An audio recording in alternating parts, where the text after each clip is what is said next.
welcome to an early um, start to my rescheduled 8 o'clock, which is when I thought I was on, but a belated start to the original 7:30 time. So apologies and thank you for the patience of all of those that have been waiting in the chat for the last 20 odd minutes. So I completely screwed up the time. When I went into StreamYard, I looked and it was like 8 o'clock. I was like, that's great. But that was Wednesdays, the midweek model meet, which is scheduled for 8 o'clock. So I should learn and schedule everything at the same time because then I won't get it wrong. But apologies anyway. Yeah, I just thought I'll just pop in, get everything ready. So I'm, all set for the start time in 20 minutes time or so. And then saw it's just like, why isn't anybody here? I'm like, oh, it's the wrong stream. I just came the other one. It's just like shit. So yeah, that was a complete screw up on my behalf. So apologies. But anyway, here we are. Sunday evening. This is a Q&A session. I've got a couple of things just to show you before we start that. So if you do have any questions, if you want to pop them in the chat, put question, because otherwise, usually, there's already quite a lot of chat because obviously I've left you guys 25 minutes without anything to do. So not surprising that there's a few questions missing there and just a lot of chat. One of the things I wanted to show you is the first model car kit that I am doing for a very long time. So I mentioned before, cars haven't traditionally been my forte. Not that, there's a couple of things. One is that I kind of never had the interest in creating something that I could own in life, I guess. That's the best way to say it. I think I've mentioned this before on stream. I used to have a business with a couple of friends doing cars. So we used to do up cars which are uneconomical to repair and use that to fund our own car purchases. So I owned at one time, I think it was the most I currently owned was about 6 Japanese 90s sports cars, like MR2, Toyota Celica, my Mitsubishi GTO, which is probably my favorite car of all time. I had a Honda Prelude. One of my friends had a Toyota Sora, which is a Lexus in the US. Weird, dreadful car. What else did I have? Oh, the obligatory Alfa Romeo had a 156. We had a Cloverleaf, was it the Quattro, whatever Spider Alpha, which was just lovely. But Italian cars are, let's just say they put most of the budget into the styling, like how it looks, and into the engine, right? So Italian engines, typically pretty good. The rest of it, like wiring, interior, making it all work, secondary concerns. so I can tell you no word of a lie. The Alpha Spider that we had, the engine, somebody had done something horrible to the engine and it had just thrown all the rods. It was just destroyed. So we changed the engine in it, and the donor car was now for 156. Exactly the same engine, 2-litre, quite decent engines. And we checked it before we took it out. It was all working fine. We put it into the Spider, started it up and everything, and the head gasket had gone. And it's like, how does that happen? It's like it hasn't done anything. So yeah, interesting. But anyway, a bit of an anecdotal segue into cars. But I have a very good customer called Andrew, who is recreating a lot of the cars that he has owned or kind of, have been part of his childhood, which I completely get. And actually, following John Alex's Japanese build of the 2000 GT, Toyota 2000 GT, I was kind of like, yeah, I should. I haven't done a car for a while. I need to do that, and so I got a GTO to do my GTO. But Andrew came in and I've tried doing this Lotus and I just messed it up and I'm sick of it. So I bought another one and I'd like you to do it. So it's a commission. And it is this beast, the Lotus 49 1/12 scale Tamiya kit. But it is a Tamiya kit of its time, and I mean, it's a fantastic car. The one he wants me to do is Jim Clark's. This is a Formula One car. For those of you in the States that don't know what I'm talking about, the instructions are all in Japanese. It's a Japanese one, but obviously they're available online. Just to give you an idea of how big this thing is, these are the wheels. So the thing's pretty huge. And there we go. So you can see there, Jim Clark and Graham Hill. So if you don't know who Jim Clark is, go and have a look at YouTube. So Richard Hammond actually drove one of Jim Clark's Lotuses, not the 49. But as he said, you know, it was a fantastic experience. And those things literally were the kind of driver with four wheels, you know, in a coffin, basically, like a lightweight aluminium coffin, with four wheels and the engine and gearbox on the back, and that was it. You know, there weren't even seat belts in some of these cars. So I've started. Here is the coffin coffin part. Here is Jim Clark, a headless Jim Clark. He doesn't have any feet because there is actually a step in this monocoque. I mean, basically, and if you don't know Formula One racing, you basically lie down in these things, you know, to form the most aerodynamic bit. And Formula One drivers are, and always have been, pretty fit, because the endurance of like going for 3 hours in that position, sweating, is pretty high. There's his head, minus the little peak cap. And it's the steering wheel. Pretty big thing. This is the engine. I mean, just to give you an idea again. And they weren't big engines. I think it was a 1.6 litre. I think they generated like 280 horsepower or something, which compared to today's cars obviously is not a lot. But considering the weight of this thing, which is almost nothing, you know, I think they could do like 180 miles an hour, something like that. Ridiculous thing. But it's a Tamiya kit, so the detail on it is pretty good, even given the age of this. The fit, it's challenging. That's what I would say. It's not an easy kit. You know, you think Tamiya kits are shake and bake. These are not. There's the engine kind of strapped to the back there, so you can see. I mean, the suspension assembly at the front. Yeah. But I have got the rack and pinion steering working, because it does work. I'm now at that stage where I've got to tackle the distributor and all the wires and things. But so that is actually not as I planned.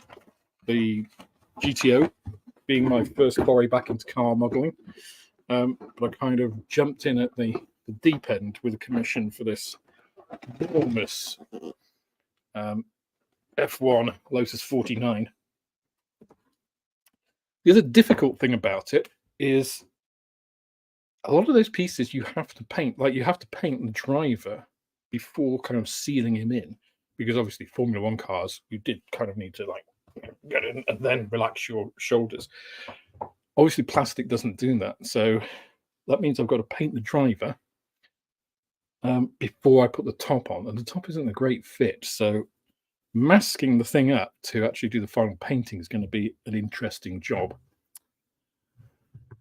So yeah, that is what has been occupying my Saturday. So I did a lot of that while I was at the shop. What has been occupying the rest of my time is this. You see. So the video I was hoping to have out yesterday is a Trumpeter J10. Pretty nice kit, actually. This an interesting aircraft as well. It kind of looks like a Eurofighter and an F-16 had a baby. Obviously Chinese fighter, they got hundreds of these things. Um, kind of their indigenous sort of lightweight fighter.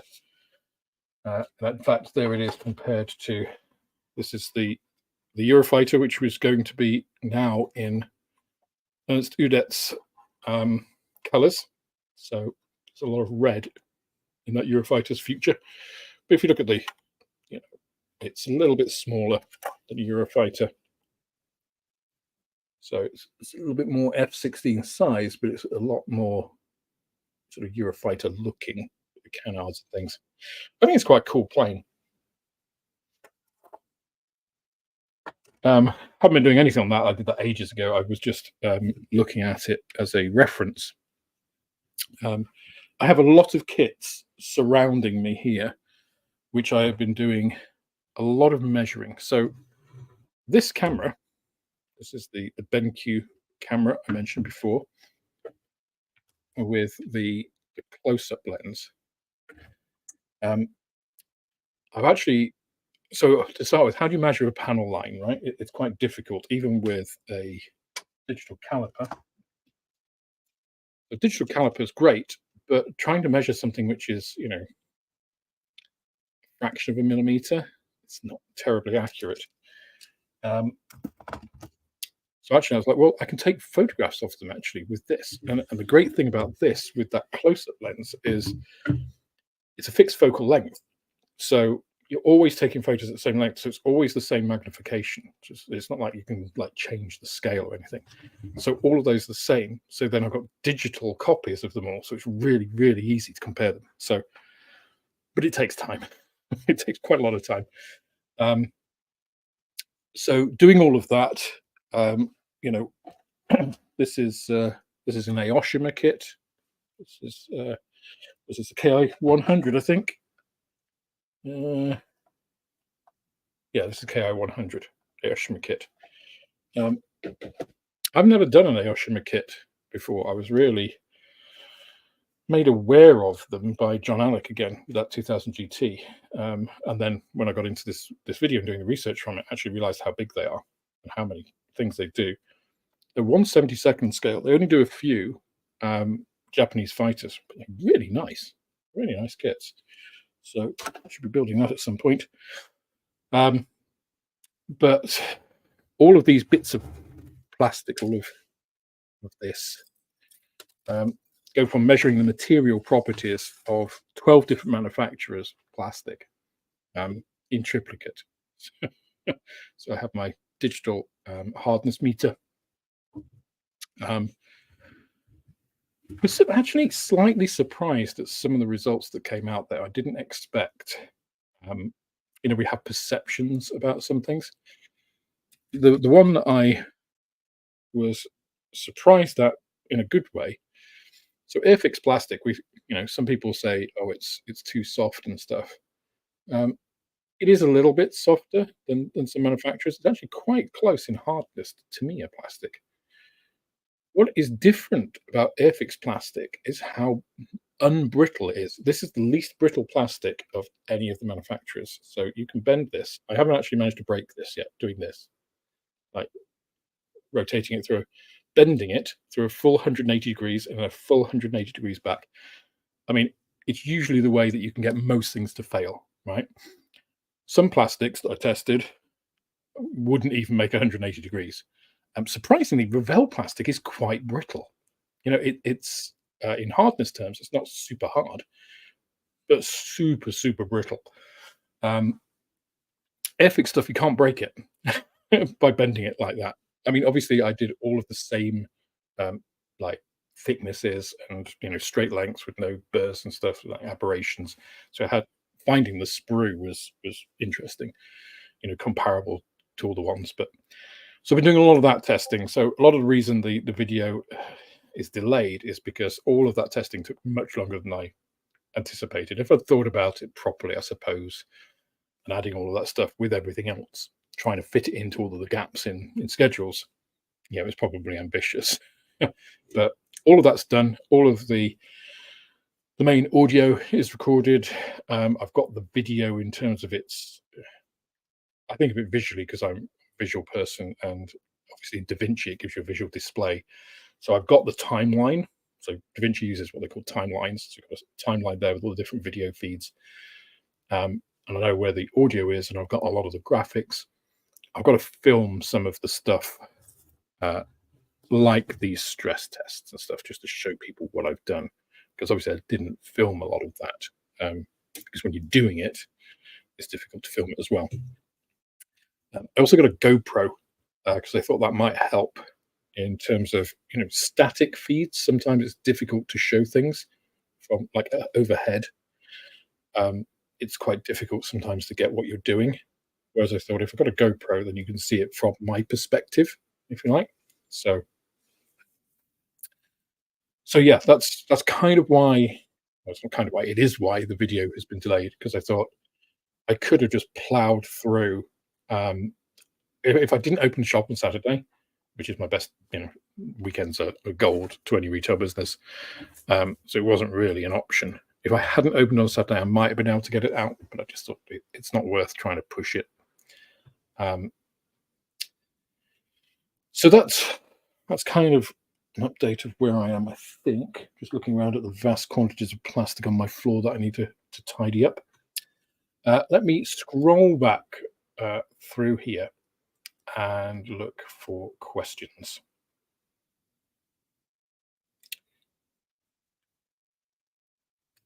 Perhaps Alex has been kidnapped by Mr. Hobby, wanting better rating.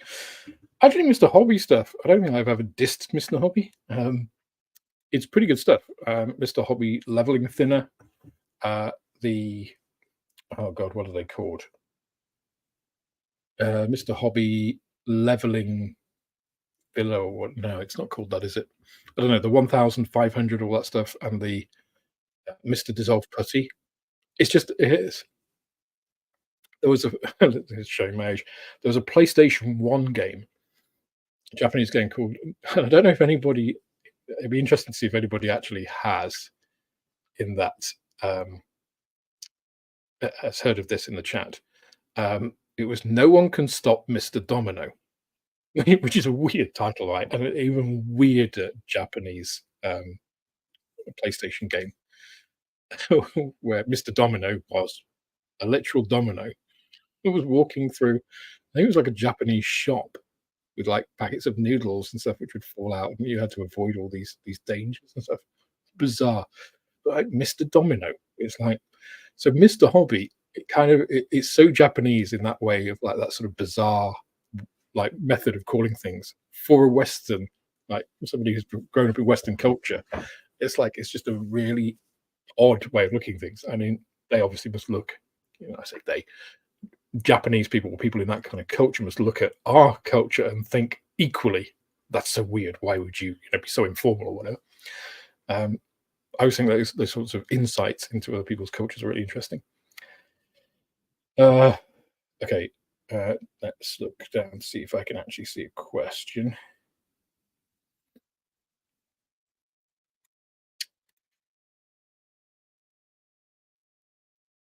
Okay, so Teleri, and there's another one here. I mean, you could build the old Airfix kit, Mark. I think so. Teleri, again, I don't.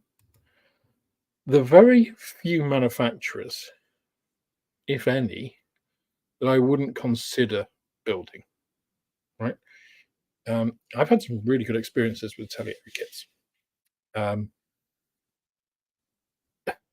Sometimes, and the thing is, a lot of these companies change, right? So people talk about Airfix, and it's just like I think I had one comment on the the first part of the video, the what is the best model company in the world, saying it just said not Airfix, which I call out in the video, and I'll call out anybody that puts that kind of. I think it's such a dumb comment.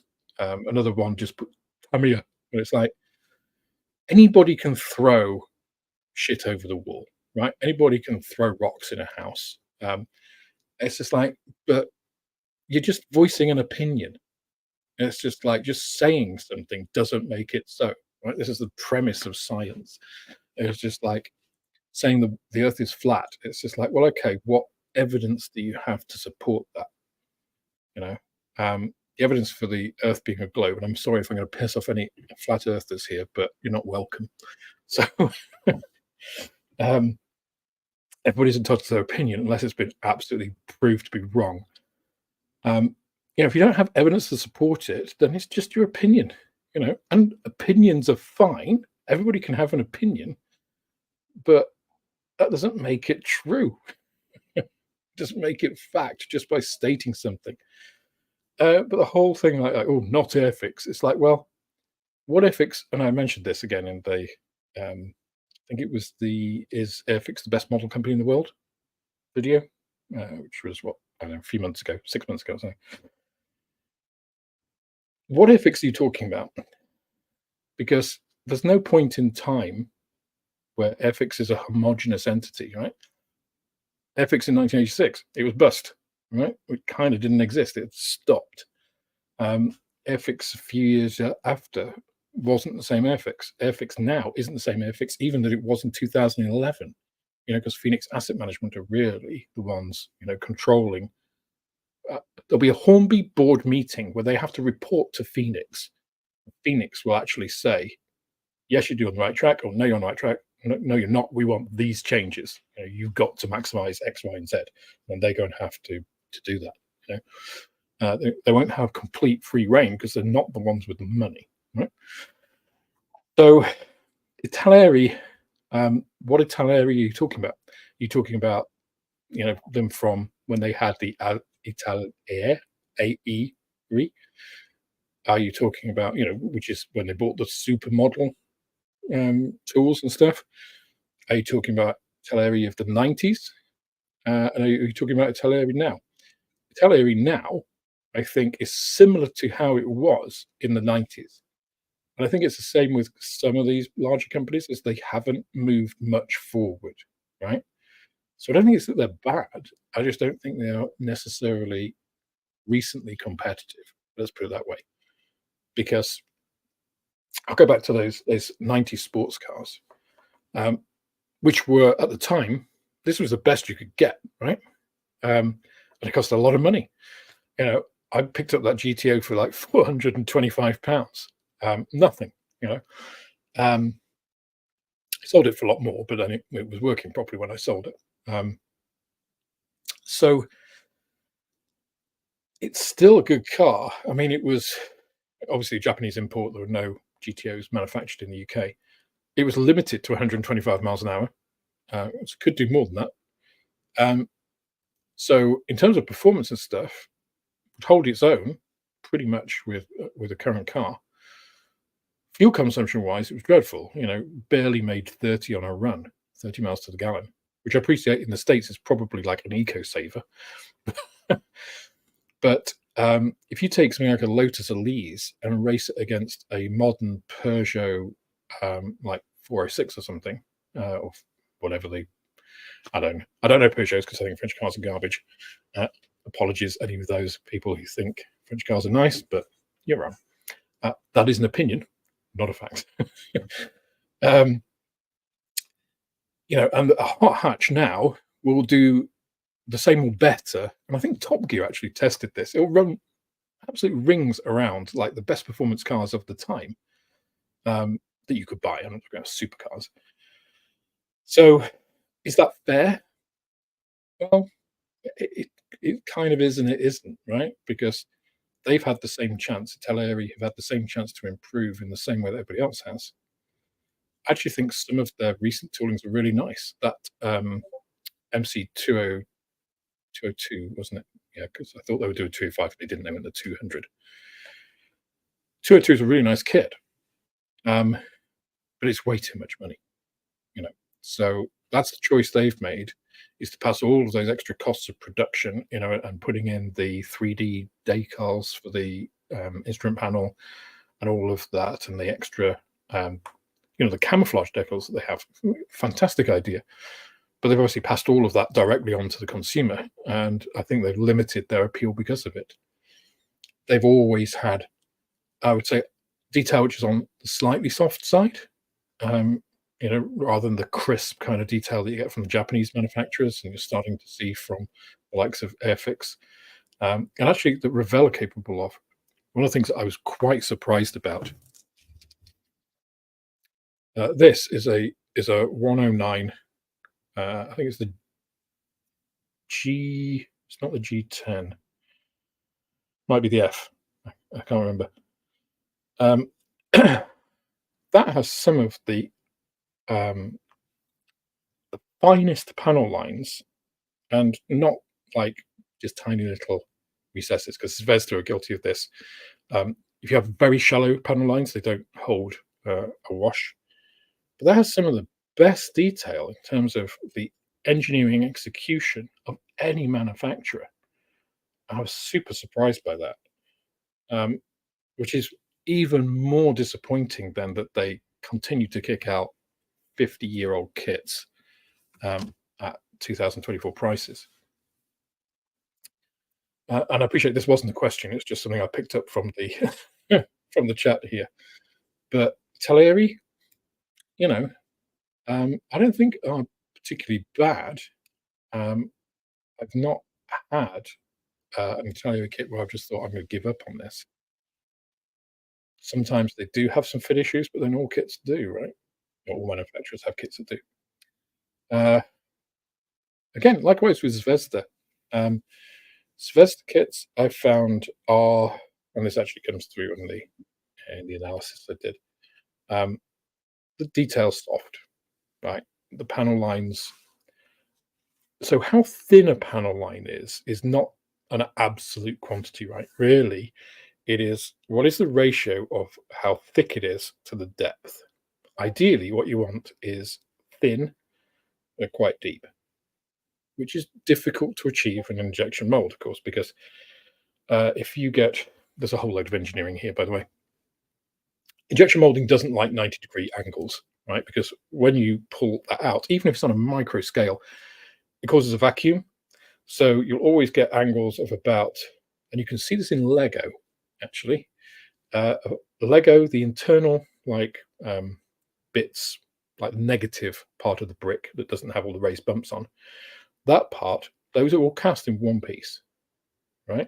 You'll see the injection molding, the attachment tabs, if you like, through the top, through the little bubbles, for a better word.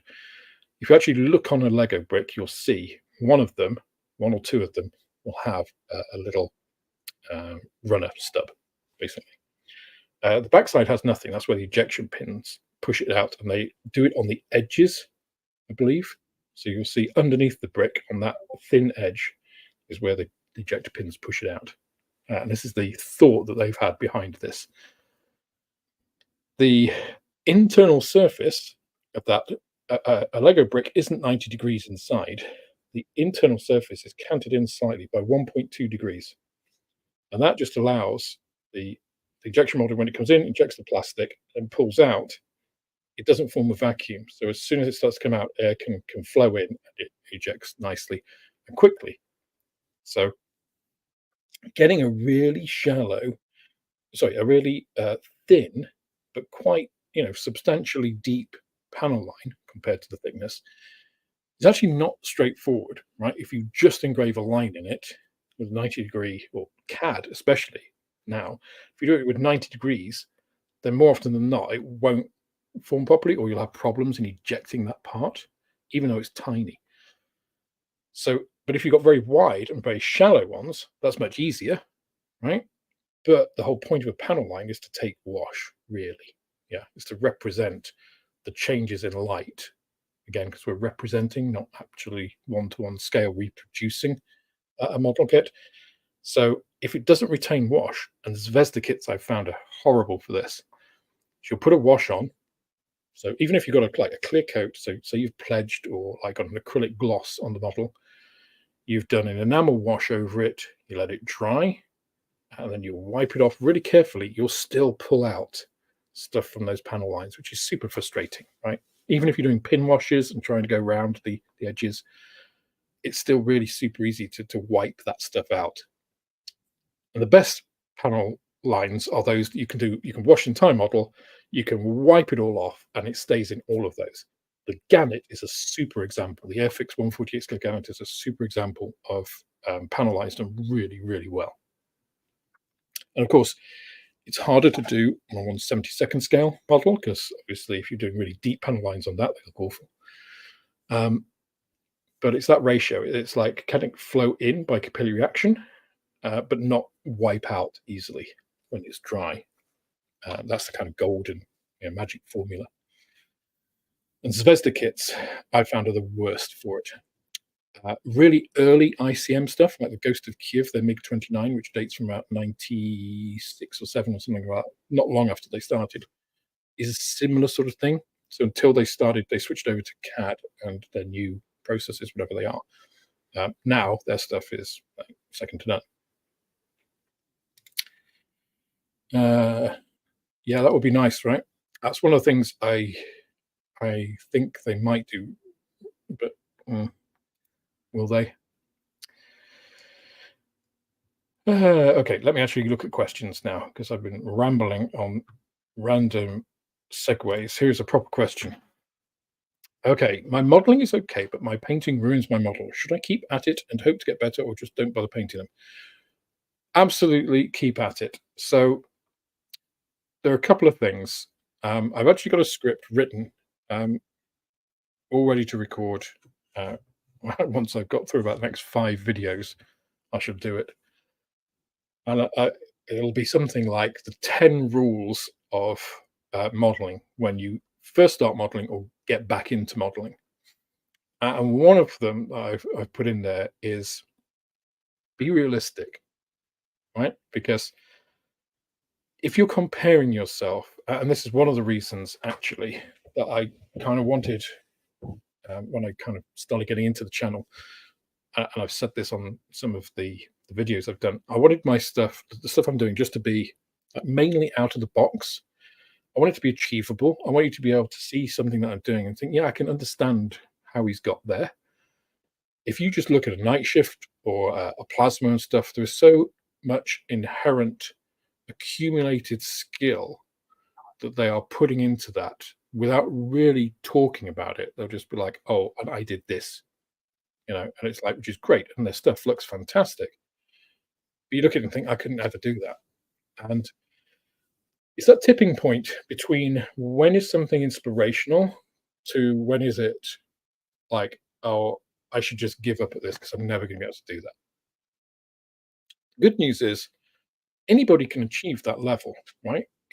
Unless you are a modeling prodigy, like Beethoven with music and can just, hear notes, unless you have an artist's kind of a born artist's eye and understand the way light works and you just reflect that and the model is just a medium to do your art, unless you have that kind of innate just born talent, and those are kind of talents that are born like, once a century or something.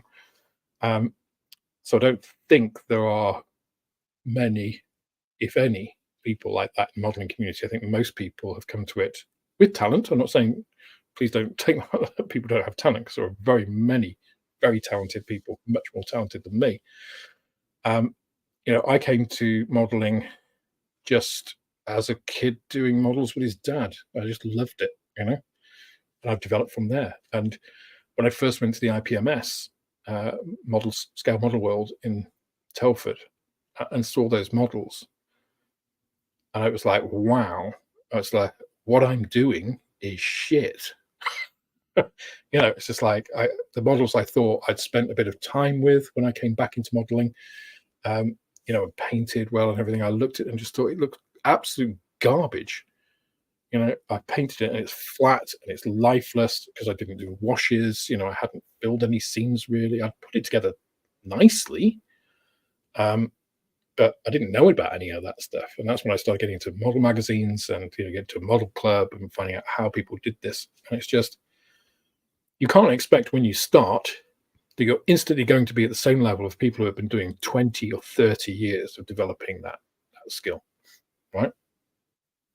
So I would say most people's modeling is okay, right? Mine included, right? I make mistakes all the time. So let's look at this. This kit I probably put together about 20 years ago. This Eurofighter, right?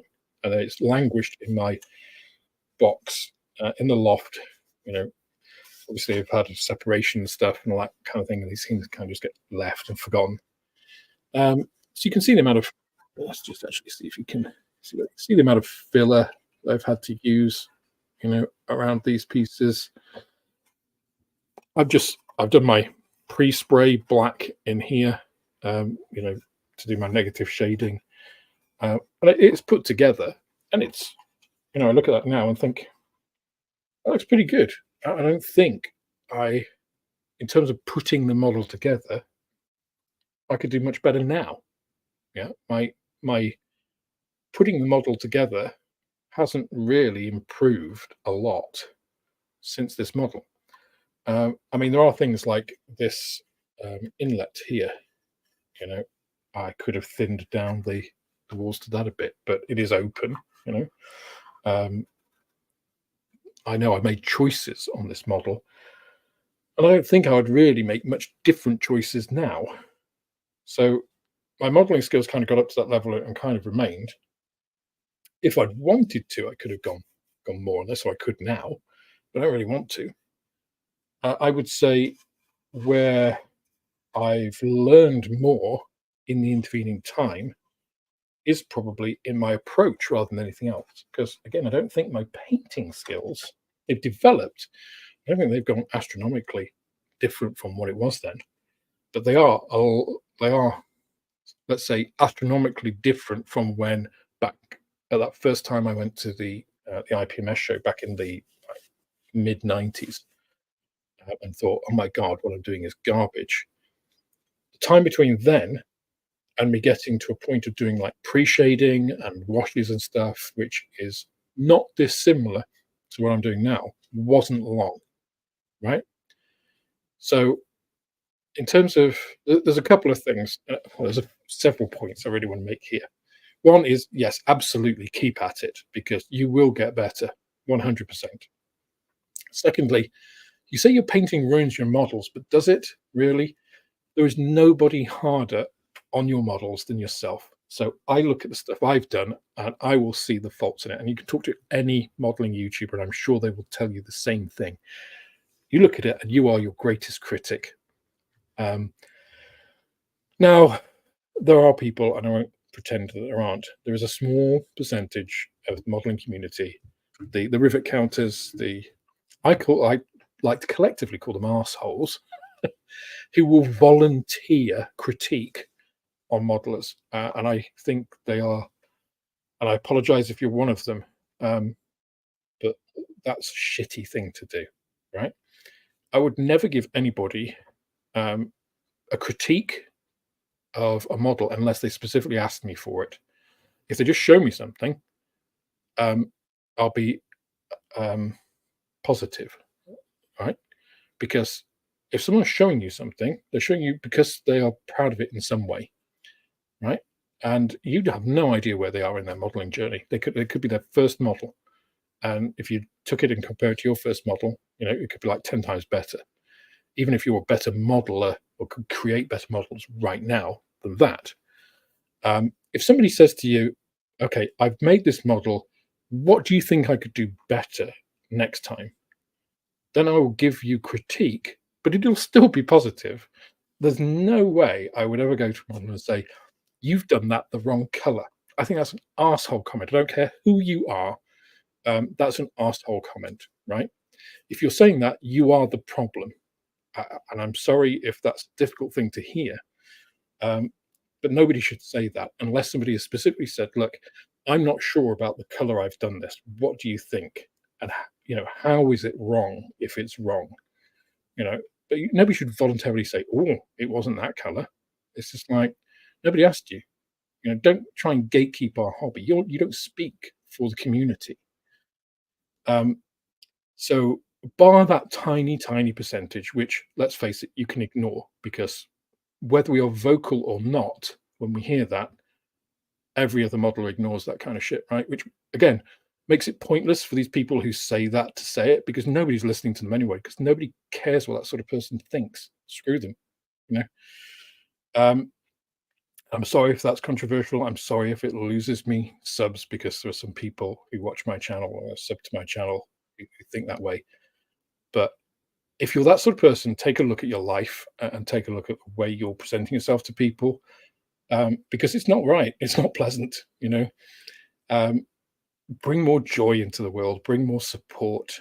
You know, you will be happier. People around you will be happier. When people are happy, you know, they are happy back. You know, it's a reciprocal thing. So don't do that. So bar that let's call them the ignored extreme. Um, nobody's going to be harder on your models than you, right? So I doubt that your painting has really ruined any of your models. And again, to ruin a model, especially with painting, it's hard, right? You have to really work at it. Unless it's like the painter's physically attacked the model, it's difficult to ruin it. You know, and you can always strip it and start again. Or what I did, and I've got photographs of a lot of my old models. Maybe okay, again, this shows how old they are. Maybe I'll scan those photographs because they're physical photos and put them up on the channel sometime. But I got photos of those, and that's when I first started a website. And this is the 90s, right? This is before the big .com revolution. So when I knew HTML code and everything. Um, but I've got those to look back on. And if ever I'm feeling like down about where I am, I can look at that and say, but actually I've come a long way, you know? It's just like, so it can be encouraging to actually keep something which is, you know, let's say less than perfect in your eyes, or that you think you've ruined. Um, it's another thing I think is, if you're coming to modeling for the very first time, you've never done a model before, and you're wondering what to do. I've heard this from some people, you know, oh, I've got a Lancaster and I'm waiting until I'm good enough. Don't wait. Do the Lancaster. You might make a mess of it, but here's the thing: you have a benchmark. Then that is your first model, and it's something you love. You will do more Lancasters in your future. You will revisit it. Um, okay, a Lancaster's a big one, so maybe it's a Spitfire. It's easier, right? Um, but if you love something, it'll keep you engaged. And if you come back to it, the next time you do it, you think, you know what? That's better than the last one. You know, and you learn from it, right? You'll do something, and you'll say mess up the transparency and stuff, and put a big, you know, 2 mm extra thin thumbprint on it. Say, shit, I've ruined it. No, you haven't ruined it. You've made a big imprint, right? Now you can leave it there and put it away, and that's probably the best thing to do, right? Put it to one side, focus on the next project. You know, keep a positive mindset. Just like, right, okay, I did that. That's where that is. That ends. Let's draw a line to that. Go on to the next one. And next time when I'm doing the canopy, I'll be super careful. I'll put the Tamiya extra thin aside. You know, make sure my bench is clear. I use PVA glue to attach it, and I know that it'll be good. And you won't make that mistake again. And then later on, you might get a canopy with a seam on it. And you'll think, right, how do I do that? And you'll look it up, you know, go to videos and ask on something like this. And then you'll sand out that seam and polish it and get a canopy. And you think, wow, I've restored a canopy. I've made it so that, and then you can go back to that first one that you got a big thumbprint on. I think, you know what? I'm going to try it on that. And you can polish out, you know, you sand down that that thumbprint and polish it out, and you know, put your top coat on and restore it. And it's like the feeling of achievement you'll get from something like that will be fantastic. And I think those are the things you've got to do with modeling, is try not to think of that as, oh, I've ruined this. You haven't. You might have made a mistake. You might have done something you don't like, but you haven't ruined it. You can always come back to it. I suggest you put some time, because time is a great healer. As I keep telling myself with when my solicitor's papers arrive with the with the divorce, um, you can put that aside, and when you next approach it, it won't seem the same. You know, you'll look at it, and either you'll look at it and think, you know, it wasn't so bad, or do you know what, it looks bad, but I think if I just sanded down, you know, I've got some ridges or whatever in the paint. I could just give those a light sand and maybe then go over it, or I'm going to split this model and repaint it, whatever it is, you know. So keep at it, absolutely. Modeling is not a hasty hobby, right? It is something that is a journey, it's an incremental, step by step process, and you gradually get better and better. So yeah, and I think the community is a great place to come and get encouragement as well. But thanks for the question, Gary. It's a really good one. There's another question. Further to Gary T's question, after I've decaled and start pin washing and weathering, I always feel let down by the result. Should you stop or persist for further development? So I think I've already answered that question in in that rather lengthy reply to the prior one, right? Yeah, I mean, I think once you got to the stage where you're starting to, do pin washing, to do weathering things, they're so subjective. So you get 10 modelers, given the same model, the same materials, and the same plans, same schemes, everything. You'll have 10 different models at the end, right? Because, and I've mentioned this before on things like Airfix and Chill, we each put something of ourselves into our models, the styles that we use. And I think it mainly comes through in those other things, like how are you painting it? Are you using pre-shading or post-shading, or neither? Do you use oils? How do you weather? All of those different things. And I just realized, Michael, I've missed out your question, but I'll come back to it. I think this one's kind of follows on from that. So don't think I've forgotten you. So it depends what you feel is missing, right, from that. And I think, again, going to the community, a supportive community, not those assholes that will tell you it's the wrong color or it's too much weathering.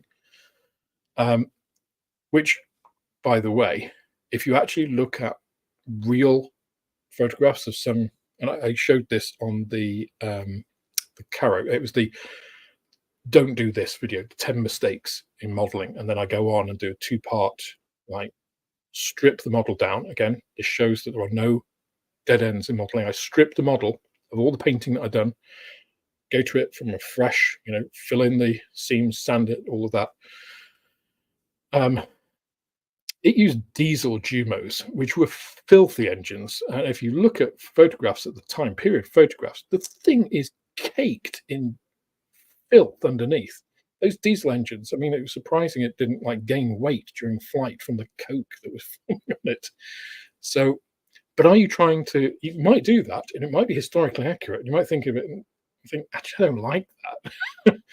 So, are you putting too much weathering on? Is it not enough? Do you just not like the way it looks? Asking people who have more experience, I won't say who are better at it, but have more experience, is a good way of getting that okay, next time I won't try doing that, I'll try this. Because there are so many ways to achieve the same or slightly different results in modeling, right? There are filters. So you can use acrylic filters, you can use oil filters, you can use enamel filters. They will all give slightly different results.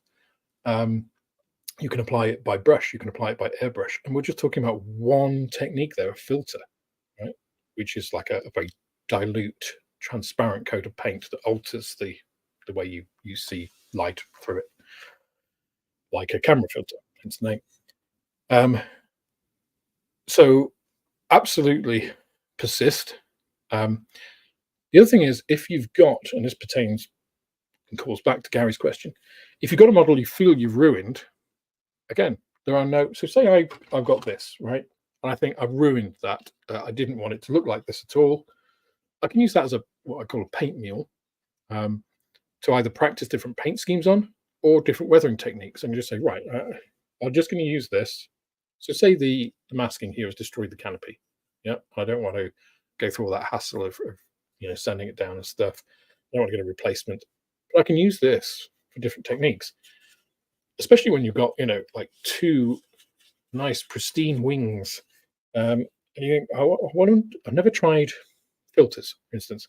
So I'll try filters on one wing and I'll try my traditional style on the other wing and see how it looks, see what I like. Because a lot of this is about preference, right? It's about creating a look that you like. So again, when you go to a model show, you will see different styles, right? And there is, uh, let's call it an IPMS style, right? So you go to a model show and you will see the things that win, by the IPMS style thing, the thing that wins categories, right? You'll often go and you'll see a model and you think, well, why didn't that win? Because it is a way better model, in my opinion, than the ones that won. Well, it's because the judges all have their own individual preferences. Okay, it is not a scientific task judging, right? It is subjective to the judges and what they feel is better, you know.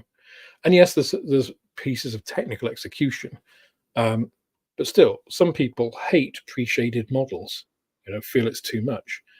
Some people don't like flat colors. They don't feel it's realistic. Some people, it's all that different stuff, right? So again, if you feel let down by the result, try and think, why, and then ask a group of people that you trust. I want to achieve this, and I don't feel that I've got there with it. How would you guys do that? You know, and I'm guaranteed they won't come back and say, "Well, you shouldn't have painted it this color." you know, they'll try and help. You know, because that's what it is, a community, right? We're all in this together. We all got there. I stand on the shoulders of giants. I learned a huge amount from the modelers I've met along the way. And I've mentioned him before, a guy called Phil Stachinkas, was enormously influential on my modeling. A fantastic guy and a fantastic modeler. And I learned more from him in a couple of years than I probably like learned in all of my book learning, by watching magazines and stuff, because he actually explained how to do stuff, right? He showed you how he did it. That's much more different. And that's, I think, where YouTube really comes in, because you can actually see people doing this. And it's also why I think, for me personally, like Plasmo, Night Shift, these other top tier YouTube modelers are fantastic and inspirational in a lot of ways. They're not instructional. They're not trying to show you how to do things necessarily. It's more kind of a showcase in a lot of cases. I think some of the earlier stuff, especially Night Shift, probably is more that. Well, no, actually, to be fair, David Demek as well does it as well. Like he shows you how to make a photo etch bending thing. So, not to take away from those guys at all. But it is that matter of just going to people you trust and asking, "Hey guys, how do you do X?" Get a Discord community going or join a Discord community.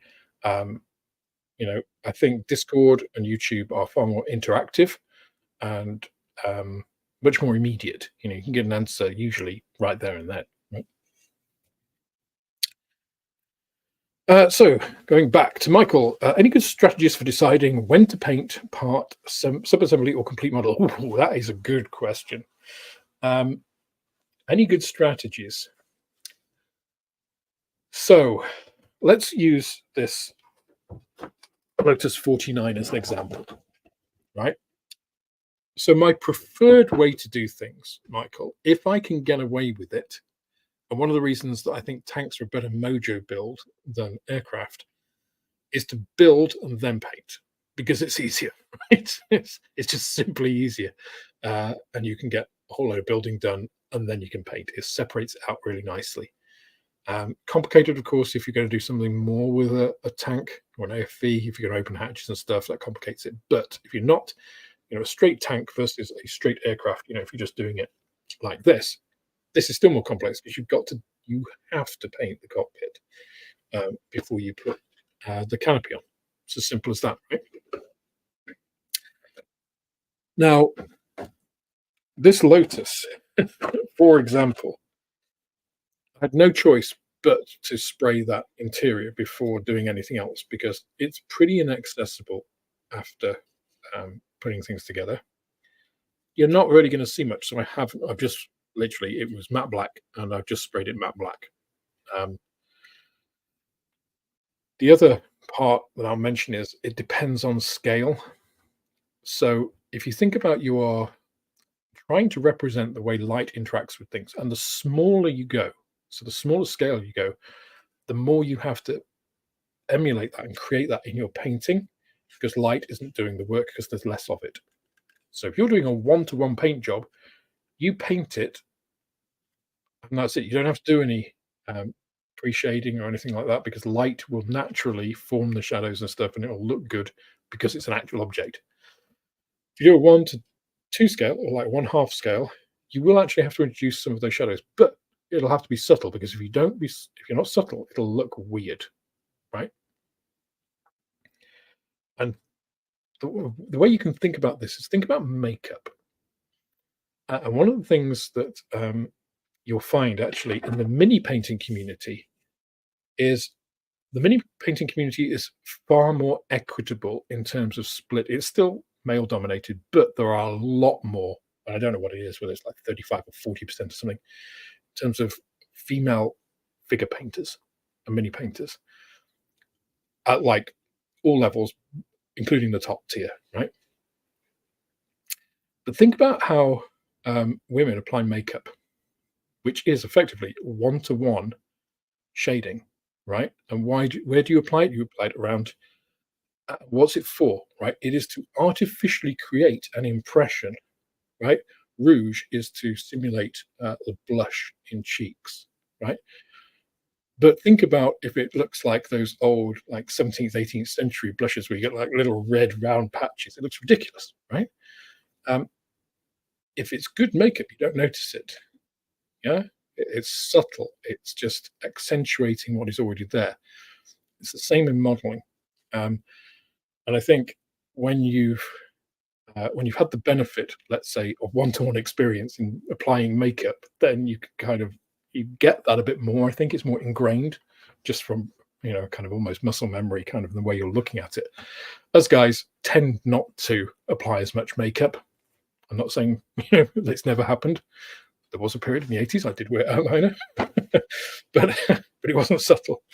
Um, so it's it's about what you're trying to create. So on something like this, like me just spraying that black for the interior, and that'll be good. I'm not going to do any pre-shading or anything on this or any shading, because what you will see once this guy is in will be negligible, right? So the fact that it is black will do the work for me, right?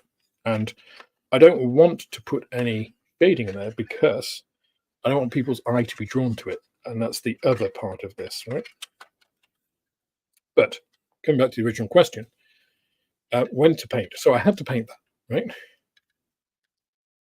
I've also painted this, despite the fact that I actually put the piece on here, which holds the suspension assembly between it. And I sprayed all of that black, then took it off and doing all of the chrome pieces and things. Just another thing, chrome. Um, Now this guy, I have to paint him before he goes in, which is a pain, right? A real pain. But I'm going to figure paint him. I haven't attached his head because I want to do some zenithal shading to help me with paint before I actually do the main thing. And I don't want his head to be there to get in the way and create artificially harsh shadows in the body. So I'll do that, do the head, and then put them together. So that's one of the things is you've got to think about what are you trying to achieve? What's the end result? How hard is it going to be? So doing this would be impossible once I've already got him in, right? Doing this guy is impossible once he's in, so I've got to do that. This is a trickier question, right? So this engine, I've just about got to the part now where I'm going to spray that. So I've got that sub-assembly. I've looked at all these parts, and it's like, basically, to me, it had molded it kind of how it should be, right? In that this is kind of the aluminium block engine. Yeah, it does have these black cylinder head caps. although this frame I don't believe is actually green on the real thing. But I can spray all of that and then detail paint it before then moving on, right? I haven't put, this is the gearbox with the drive to the back wheels, right? And it has chrome linkages. I haven't put those on because I don't want that to be sprayed. So I've thought about, even though they should have gone in when I did this piece before this.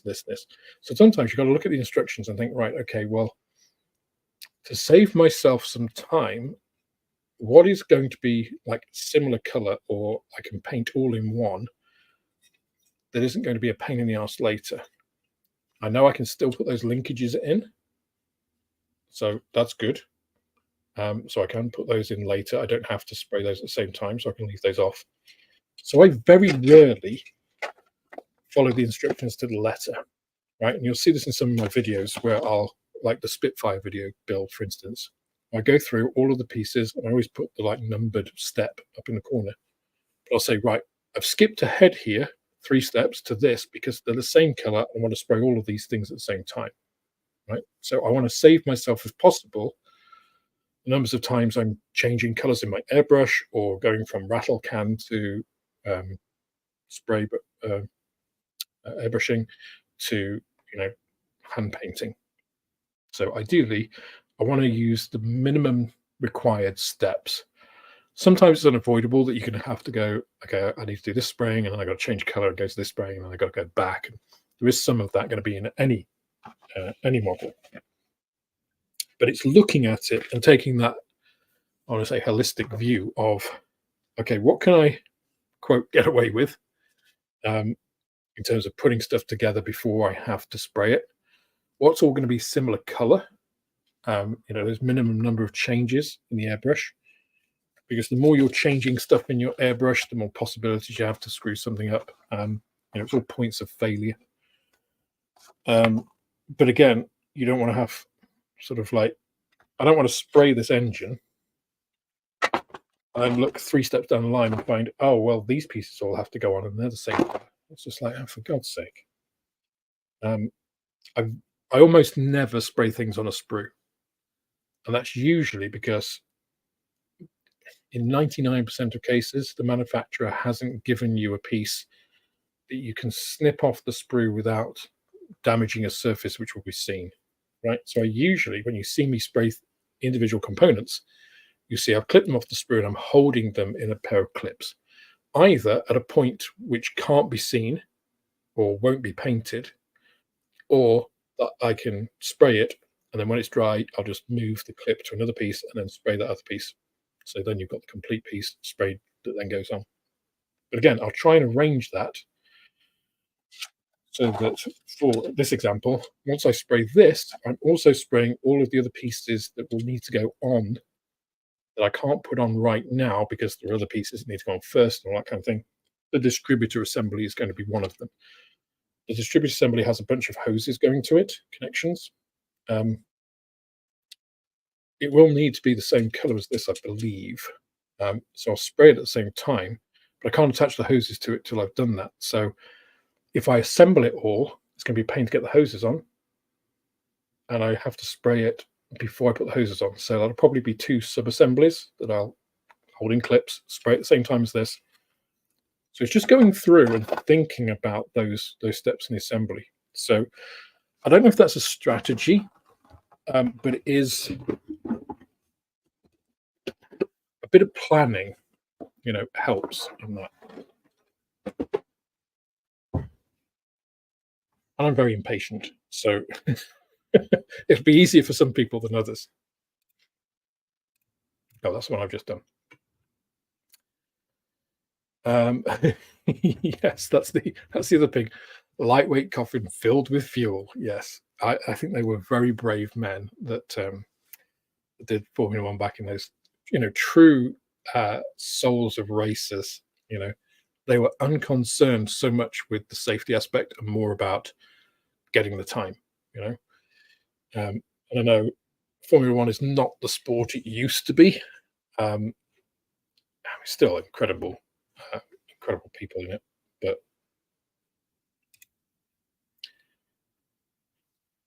Okay, just scrolling down, trying to pick out the questions here. Nothing raises my blood pressure more than flat earthers and moon landing deniers. I mean, there is a piece to be said, right, about questioning things, right? A questioning mindset, curious mindset is a good one to have, right? Um, and it's like you might want to question the status quo. It's like, well, is the Earth really round? And you know, you quickly can gather, without just going to YouTube and stuff. You can do some empirical experiments yourself, which quickly show you, yeah, actually, it's a sphere. That's the only thing that actually makes all the data make any sense at all. Moon landing deniers, conspiracy theorists, I think in a slightly different sphere, to use the flat Earth analogy here, just to have an extra dig. Because the thing with, see, the flat Earth versus a globe, it's a fact based thing, right? One or the other is true. There is no gray area, right? It's not like people have manufactured this. We live on a planet. It is either flat or spherical, or concave or whatever other wacky, crazy ideas you have. Um, but you can do data and things to test that and prove one way or the other, right? Things like the moon landing, and I'm not a moon landing denier, but I will say a couple of things on it, right? Just to get you thinking. So I absolutely think we did go and we did land on the moon, and you can, there's good evidence on that. The thing is with conspiracy theories and things, they involve people, right? So moon landing deniers, again, you can trace it back to a fact, right? It either happened or it didn't. But and here's the thing I want to put into your minds as a critical, thinker. Did it happen at the time NASA said it did? Now, a lot of you are going to think, "Oh my God, Alex is a wacko." But if you actually go back to the original thing, there's a lot of like data delays. Look at all the conspiracy people about saying we didn't go to the moon. You can dig it up. There's a lot of stuff which is just like curious, right? Now think about the context in which America landed on the moon when they did. Right? Kennedy said we're going to do it before the end of the 60s, right before the 70s. So they put a deadline on themselves in a political world in which the Cold War, it was Russia or the Soviet Union and the US. They were the global superpowers, and America were losing the space race. Right? Russia kept pushing ahead, mainly because they just put all of their resources behind it and screw the people. It was like terrible the conditions that everybody had to work in under, and the Americans like were throwing money at it as well. So the fact that it's like we have to get to the moon and we have to beat the Russians. It's just like, well, yeah, they absolutely did go to the moon. Was it with that Neil Armstrong on that exact date and time? Did it happen a couple of days later? You know, it's just like, well, actually, I think there's room for doubt there because it's like, yeah, absolutely, there's the physical evidence. They went there, they brought stuff back and things, but you think I don't put it past them to have faked that exact broadcast and then backfilled it. You can see the kind of thing. Well, it doesn't really matter, right? Because if we go, we've got the evidence anyway. So if we're a couple of days off, who's ever going to know? You know, and that's where I think those sorts of things have legs because once you introduce people into it and those political pressures, and you think, well, actually, the US has done some really shady stuff, right? To its people, I'm talking about. Um, there is and this is all documented, right? This isn't just crazy conspiracy stuff. I mean, that was a bit like out there that I just put in, and I don't think myself personally, I don't believe that's the case, right? I think it all happened, but it's an interesting possibility, right? And actually, yeah, they could have done a fake stage thing for that time to kill the Russian bit because there's no point in the Russians then pouring money into it to beat the Americans. Then it becomes like a second tier thing, which then would allow the Americans like a couple of weeks just to like quickly backfill and actually get the shit. Yeah. or we've already got the guys up there, but they're going to be a bit late, whatever it is, you know. So you can start to see that kind of mindset, and that's where conspiracies, of course, have their appeal, right? Is there is a possibility. It's not beyond the realms of possibility that kind of thing could happen. But the Americans actually did some really other shady shit to the US population, right? The Americans actually, I don't know if any of you guys know this, you can go and do the research to find it. They subjected their own citizens um, so to low-level radiation, pregnant women, right, to radioactive compounds without their knowledge or consent, to determine the long-term effects of low levels of radiation on the unborn fetus. I mean, that kind of stuff is the sort of stuff that would get you locked away forever today. Right? It's just so unethical. I mean, it was unethical at the time. Probably would have got you locked away. But the US did this kind of stuff, right? They just didn't tell anybody. It all came out later. Now, doubtlessly, the Russians did probably worse, and just nobody actually had an opportunity to say anything about it, and anybody who was involved in it and would talk about it was probably shot. But conspiracies involve the human condition, and humans do some shitty things when told to, and they've got no other pressures, or they're politically motivated, all that kind of thing. So, but yeah, it does. It does make me mad when, you know, people come up with crazy stuff with not a shred of evidence. I think talking about ideas is fun, like the moon landing thing. You know, it's fun to think, could they have done that? You know, could they have lied about it just a little bit? You know, just a smidge, just fudge the dates a bit, just to make sure they put the nail in the coffin of the Soviet thing. Probably not, right? But it's just that it's an interesting thought experiment.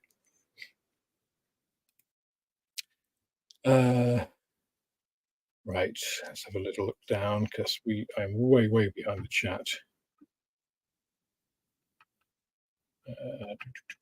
Just looking for questions. I think we're out of questions. I've managed to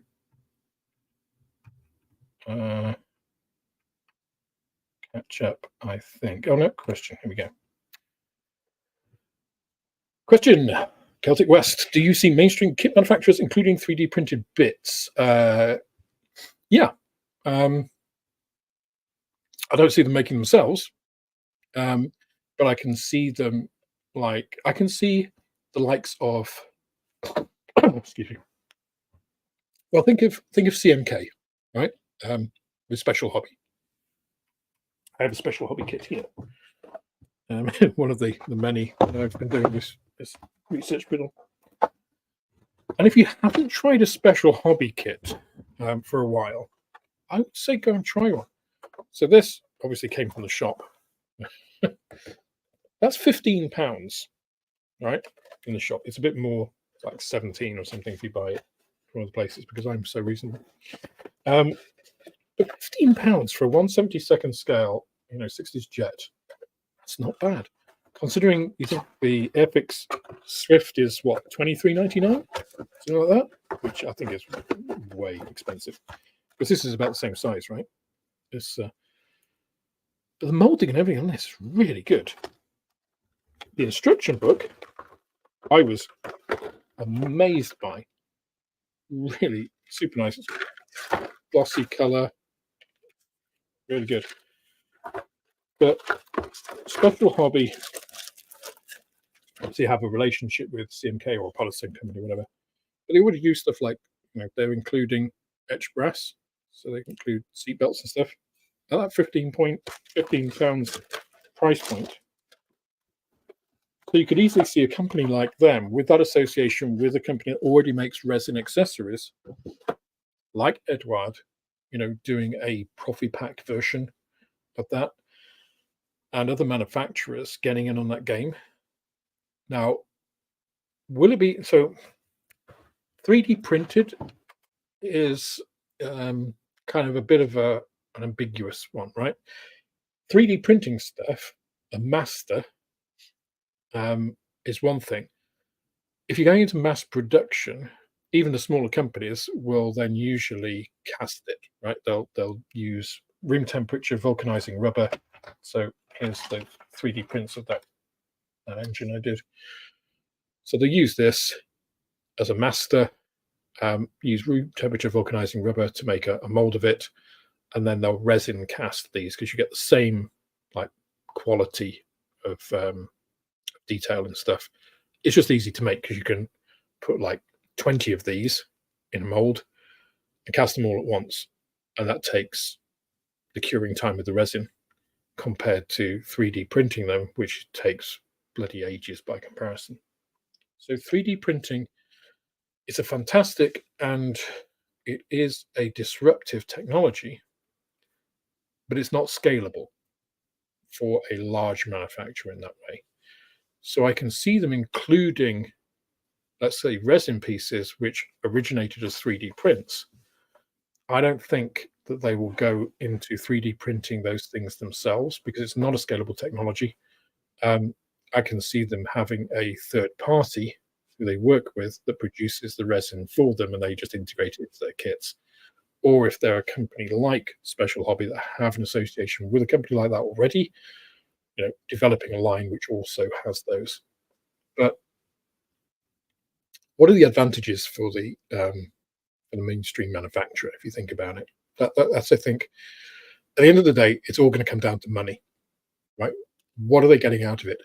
If it's going to help them sell more of their base kits, which is where they're going to make their money, because they won't make that much on the 3D printed stuff, not on the resin bits that they put in. And if they're working with a third party, then it's how they do those contracts. So I'm just thinking about it from a business point of view. You don't want the third party to be selling those pieces, right? Because if they can sell the pieces separately, what is the impetus for people to buy the kit and the pieces together other than they get it all together? It also limits the profit you can make, right? So again, how do you negotiate the contract with the third party, the smaller company making those resin pieces? So that's one of the complications in it. There isn't much margin in it for those additional pieces, if any, right? So it's the value add. How many more kits do they think they're going to be able to sell? Now it's going to be a higher price point. Resin is an intermediate modeler skill level stuff. So I can see them doing it as like Revell do. They had their platinum edition kits, which they charge a lot of money for, right, compared to the base price of the kit. They already do that, right? But they're doing it with photo etch mainly. So you can see Revell, like if they had a good arrangement with a company that 3D prints and then so designs 3D prints bits specific for those kits, and they have an exclusive agreement with them, they get the assurity of, Revell will say, right, we'll buy 10,000 of these, but you can't sell them yourselves, you can't do it to anybody else, and you have to give us this margin. So it's a trade-off, right? Because for that small company, it gives them some stability, some upfront cash, but they can't do anything else with that. So it has to work from both sides. I think that's probably why you haven't seen it a lot in the mainstream at the moment, because 3D printing, as I explained in the last video about the best model company in the world, it's not a practical, scalable technology for a mainstream company. It's fine if I were to start making kits, and I'm selling a couple a week, if I'm doing really well, that's okay, right? That's not putting any pressure on me. I can make the kit. So I've got a couple in stock of, say I make 10 different kits. I've got 20 boxes, and as soon as somebody buys one, I want to replace it. That's never going to put a strain on me. It becomes a problem, right? If it becomes really if it becomes really successful, and 10 people order that kit, because now I need to print 8 kits to just supply the demand, and 10 to get me anywhere near to having that stock again. And that's going to take a long time, and there's a lot of hassle and effort. So it's not scalable in that way. So the answer is yes and no. I can see it. I don't think it's going to be a massive thing. I don't think it's going to be groundbreaking. 3D printing, it's much more of an end user disruptive small company technology than a mainstream manufacturer technology.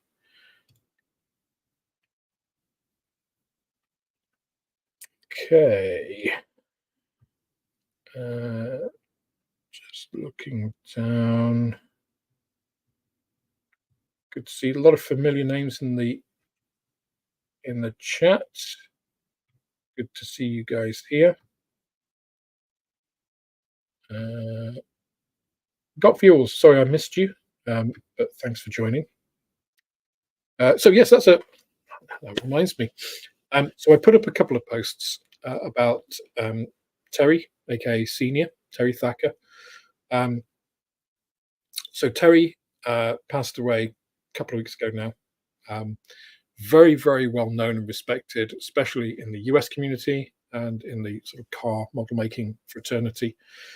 I didn't personally ever get to know or interact with Senior at all. I don't think that means that I can't pay respects to him by firstly facilitating the import with John Alex help and Brian's help of the Terry Thacker Memorial decal sheet.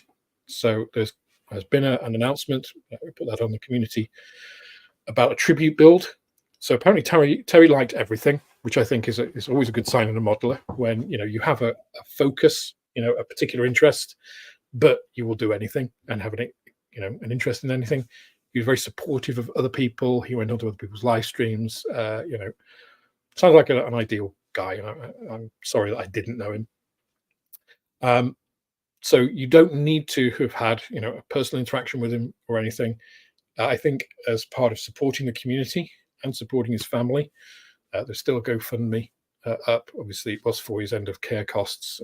Those now will go to support the funeral and supporting the family in the aftermath.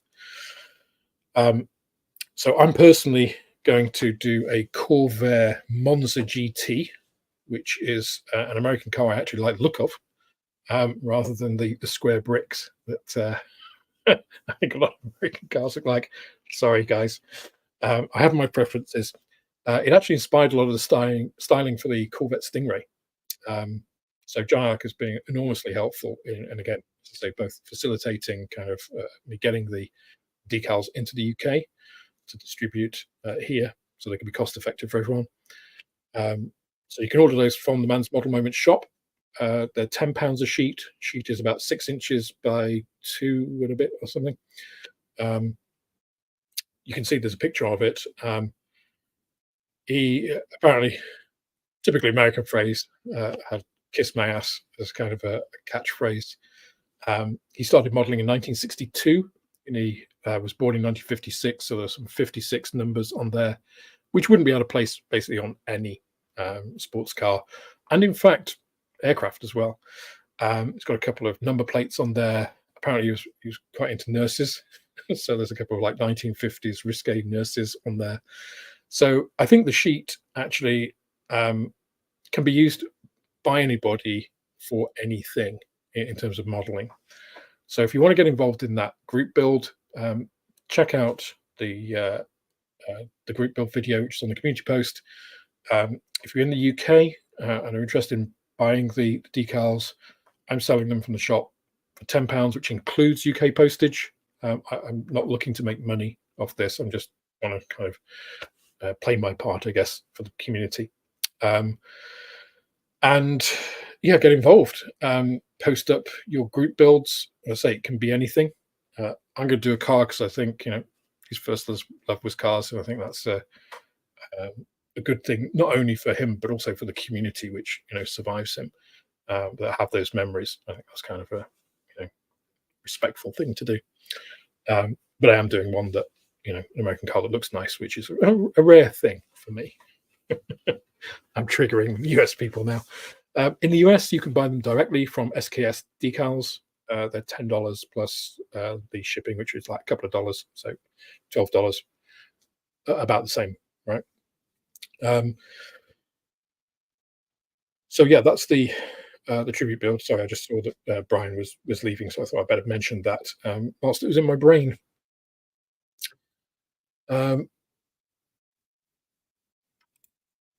Thanks for the discussion on painting. I feel like I'm not spending enough time on thinking through a build, including paint. So absolutely, right? And sometimes that's fine, right? I mean, you'll see, hell, I've done the 1 hour challenges, on the channel. Um, Now they do. I don't just come put a kit on and just build it in an hour. I do think about how I'm going to approach it before I do that, because otherwise, let me tell you, it would be a hot mess. More of a hot mess than they actually turn out, right? Obviously, the Focke 190, I didn't make it. The Sherman, I managed to get it in an hour. Um, but yeah, I mean, it's for me. I think the big part that has changed personally in the way that I build now is I do spend more time. I would say probably more time overall before building than I do when I start gluing stuff together. And I actually get a lot of pleasure for that. And I've mentioned this in many streams. Um, Doing the research on a subject, especially one I don't know anything about, the Corvair, right? Corvair Monza GT. I didn't even know it existed, right? I looked for American cars in 1962, which is when Terry started gluing. He had, I think his phrase was sniffing glue since 62. Right? Um, he had a lot of good phrases. I envy him for that, definitely. Um, but I didn't know it even existed, right? I saw it, thought, oh, that looks cool. Is that really 1962? It seems too cool for that, right? It looks like a Stingray. And the reason it looked like a Stingray is because the Stingray took the cues from it. So it's the progenitor. They only ever made one. It never went into production. And if you look at the other Corvairs that were around at the time, God, they're ugly. Again, I speak from personal preference about American cars, but it was just a big square brick, uh, like a lot of other, to my eyes, to my European, Generation X eyes, um, they were ugly cars, right? Whereas this thing, it's like sleek and cool. It's got like Corvette styling. Well, really, the Corvette has the Corvair styling. Um, so I looked into it, found out, all this stuff I'm telling you is all stuff I've learned since then because I didn't know anything about it. Saw how it, was taken around all these different shows and toured around a lot. And I think they took it around for like 7 years or something. Before then, the styling was taken on by things like the Mako Shark, which was another cool looking car in the 60s. So yeah, and like with the Lotus, you know, you approach it and you look at all the steps. I always look through the instructions and think, even with new builds, right? And you'll see this on the Seeking video, is I look through and just like, well, what do I actually need to build here to get to a point, And I think the recent Airfix kits are good in that respect because they do have these kind of sub assemblies. And then you can be like, well, where do I actually need to stop and start painting, before then I start putting all these bits together. And it's kind of like a little mini project management thing. And, some people like to write it down. I'm not kind of that organized. Matt from Model Minutes does some great modeling books. He's got these little books where you can write stuff down in projects and things. I do have one of each of his, which I'm sorry, Matt, I've never used because I'm just not that organized. um, so I kind of do it mentally more than anything, which is probably why it's such a mess at the end of the day, and I get all these things confused. Um, so they are actually really good idea, Matt's books. Um, so yeah, do whatever helps you, right? Nobody is, and Matt, isn't saying you've got to use these books. They're an aid, right? They're like all of our modeling tools. You know, I use the scalpel, right? Because I'm used to it. I'm familiar with it. I like how it feels and stuff. I recommend them because I think if you get used to them, they're a great tool. You know, surgeons, this shape wouldn't have persisted if surgeons found them difficult to use, right? And there are different styles of handles because some people don't like this shape, but it is one of the most popular handles for a reason. If you like X-Acto, so I've got an X-Acto actually at the shop, and I hate it, because I find and this isn't X-Acto. specifically, it's any of those aluminium style, or you've got a mixed metal. They've got the round handle, and then they've got the bit which holds the blade and screws in. I always find that comes loose. And it's just like, it doesn't matter what I do, how tight I make it, it always gradually comes loose, which never happens with this, of course. So, but that's my preference, right? You know, I don't know what point I was making there, but that's that's. But yeah, it's what no, that's what I was saying. It's what works for you. So if you just want to make little notes in the margin of a book, or in an instruction sheet, I'll often annotate an instruction sheet. I'm far more likely to do that, because I'm not organized enough to have. So Matt's book is a fantastic idea if you always know where that book is, right? But if you don't, it doesn't help you. Whereas if I'm using the instruction sheets, which are with the model, I can block stuff out, I can annotate, I can cross things out, and I know where I am. Even if I put that model away and 6 months later I come back to it, I'll be like, right, okay, I'm doing that version. If I remember nothing about the model at all, I can get a lot of that from the sheet. If I lose the sheet, I'm screwed, obviously. Okay. I think I've caught up. Oh, no, I haven't. I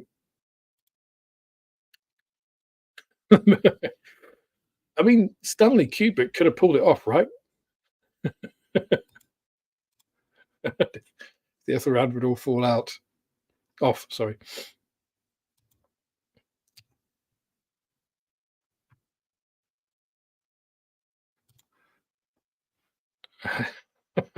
Where do you think they get the cheese from? Hmm?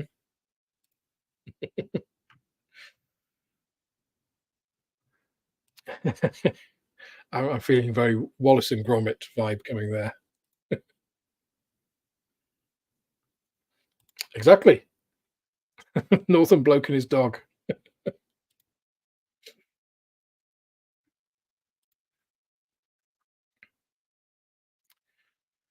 Question: digital camo for 1/48th planes and 1/35th scale AFBs. Does anyone make paint masks? Yes, they do. Um, Now, who is a good question. Um, and I can't think of the manufacturer, but I do. God, what was it?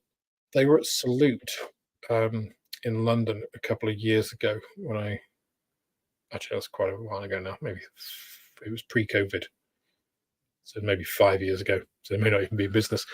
But there's a company that does a lot of modern camos, and they're reusable masks, and they also do non-reusable. Um, for sure, you can get them, because I can't imagine they're the only people doing them. I'm sure there are others. Um, as to who, I'd actually have to have a look. I've got, where have I put them? So I've got like hex camo and definitely some digital camo as well. I can't remember the name of the company off the top of my head, but again, I can't imagine in this time they're the only ones. Um, you can, of course, make your own.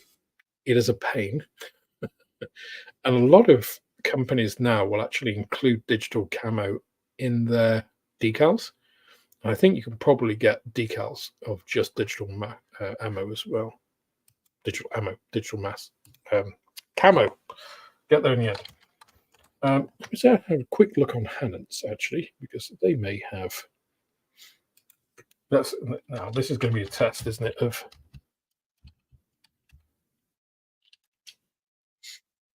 their search function, which I have said is not great. No results. Let's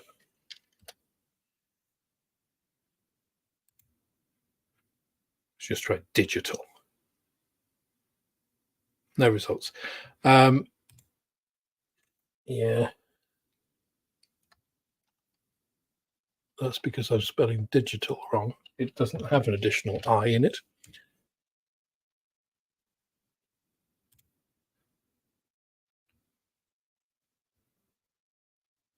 Although, oh, here we go. Right. There are 129 results for digital on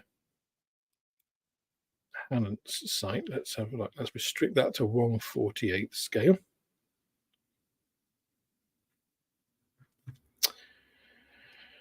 Okay, these seem to be aircraft decals and paint masks. Let's have a look.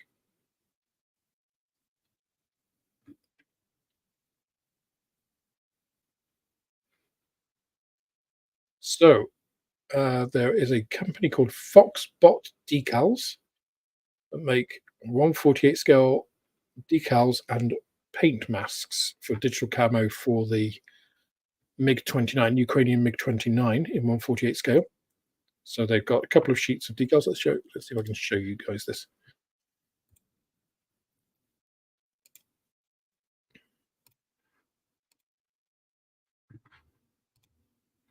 So here you can see they've got a couple of sheets of decals, and then behind that, these big sheets are camo masks, digital camo masks.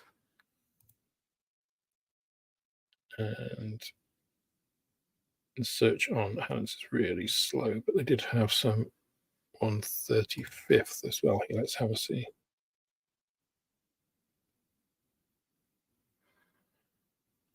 Only 4 1/35th, but let's have a little look what they are.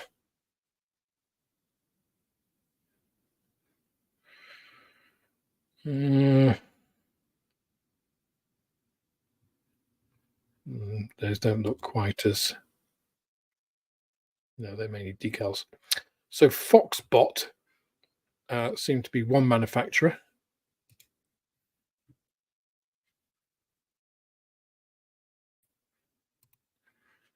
So the answer is yes. You probably just need to do a bit more deeper investigation than I just did. I guess it depends really what you're looking for.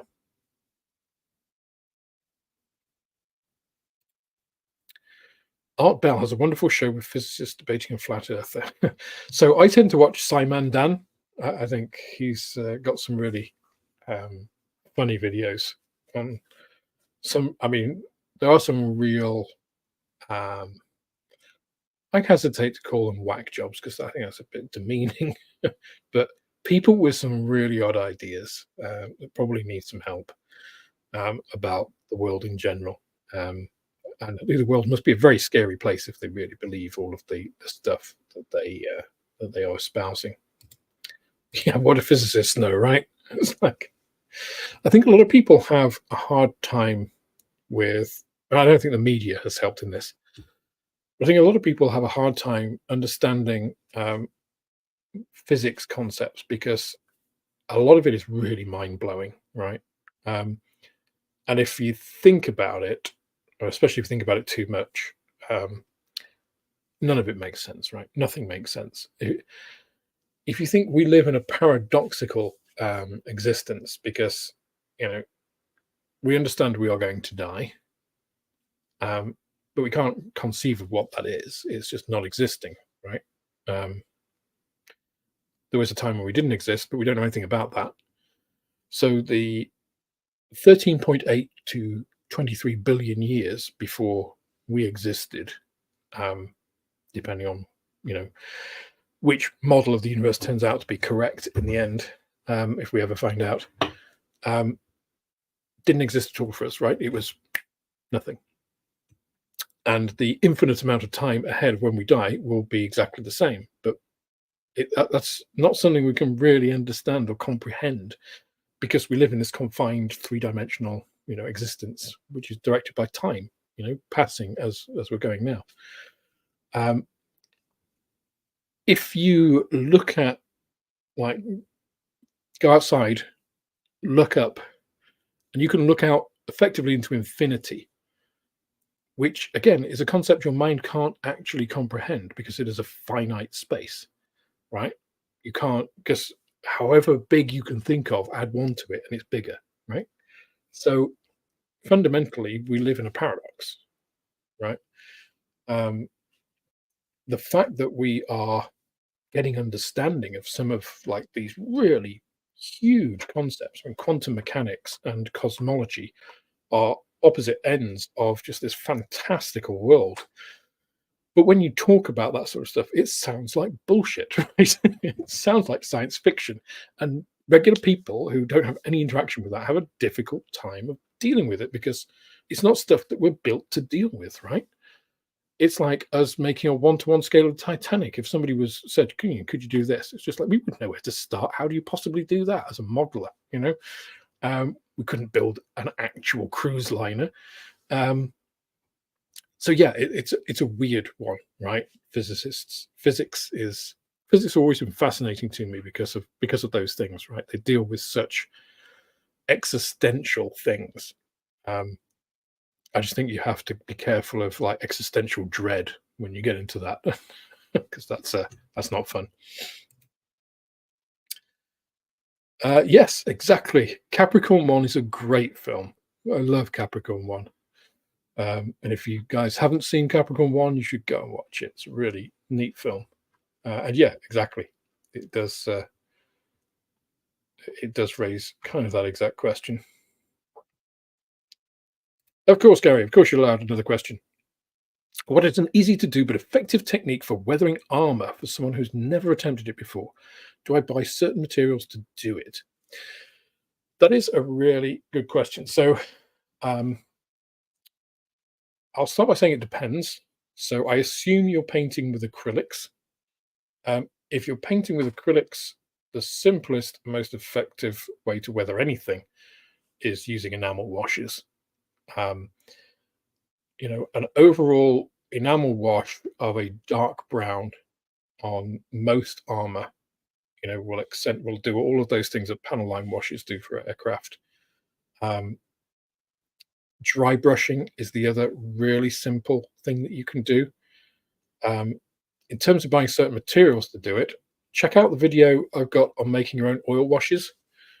If you buy a cheap set of oils from like Lidl, doesn't, or Amazon, whatever, and some artists' odorless thinners, they're more expensive than white spirit. You can use white spirit, like ATP from your local hardware store, but it stinks, right? It's not pleasant to work with. Artists' odorless thinners are about £10 for a bottle, fairly small bottle, but it'll last you a long time. Then you can make your own oil washes. The great thing about that is you can change the composition of them and the color of them and stuff. And you can also do spot weathering with oils and experiment. I mean, one set of cheap oils and one bottle of that, so probably £20 investment total. And you could weather probably all the armor you will ever make in your life, and learn a huge amount along the way, right? The really good thing about oil washes is it's really easy to remove them, right? It's if you mess up, you just get more thinner and kind of wash them away. And yeah, I would say that's probably the best thing to get started with. Dry brushing, you don't need any special materials at all. You just need lighter versions of what you've painted your tank in. So you've got an olive drab, add a little bit of a lighter green or yellow to it. Rub out all of the paint on a tissue, and then I always use the whatever you call this part of it, that has a name which I've completely forgotten. This part of your thumb, and I just use that on the back of my hand here, just to then further wipe off paint until. And dry brushing takes. It's one of those things like chess, really easy to learn. It takes ages to kind of get right. And then all you're doing, once you've got almost all the paint off, almost nothing should come off.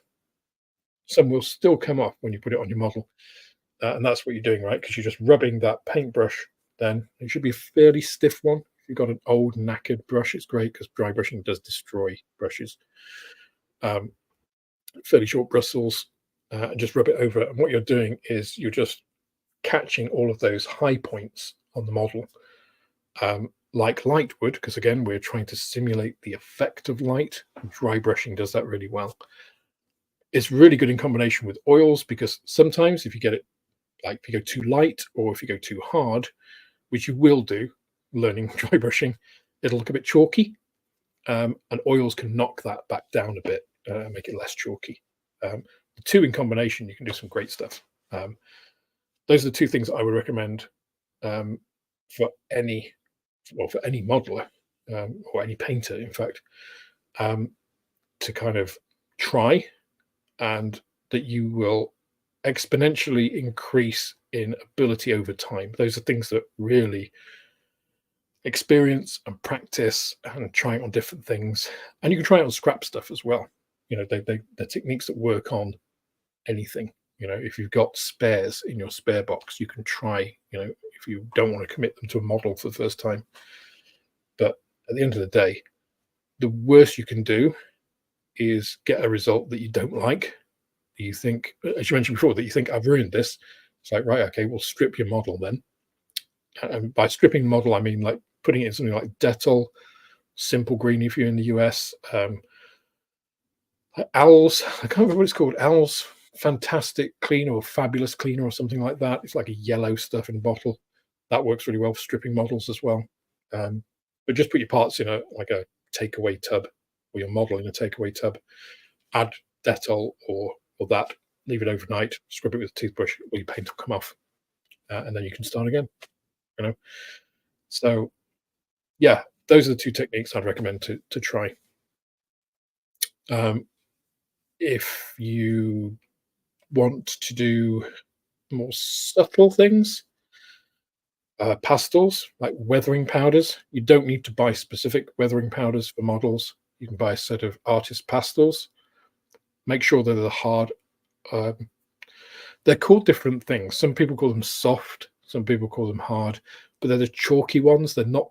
Don't buy the oil pastels, because you can use them, but if you're a beginner, you'll make a mess with them.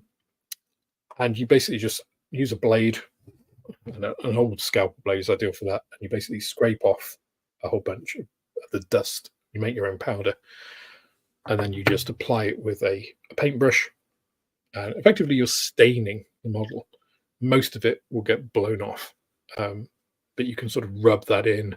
You can wet it and do streaks. So you don't need to spend a huge amount of money on specialized products to achieve these things. And I would say actually don't start with the cheap stuff, because you're developing your techniques anyway.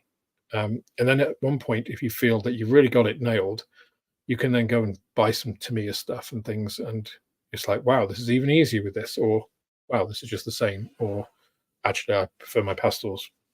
I just use pastels.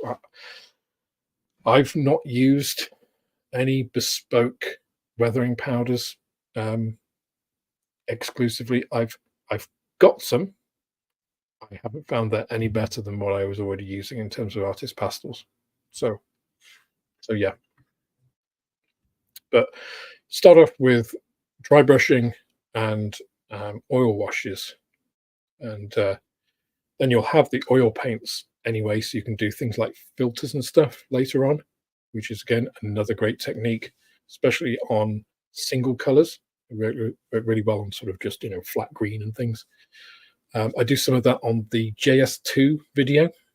I show using oil paints as filters, and it's really easy, right? You just put little dots of oil paint on the model, and then you use your artist thinners with a different brush, or the same brush if you wash it out, and you just dab it on, and you're just spreading out that color and diluting it, and all it does is when it dries, it imparts a slightly different color.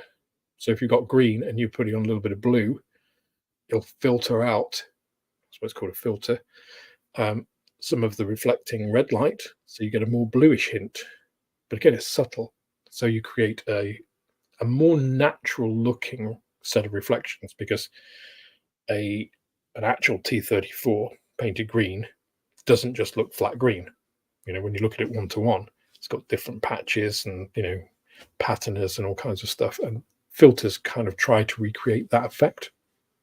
So with a set of cheap oils and some artist thinners will take you a long way, and then just practice dry brushing.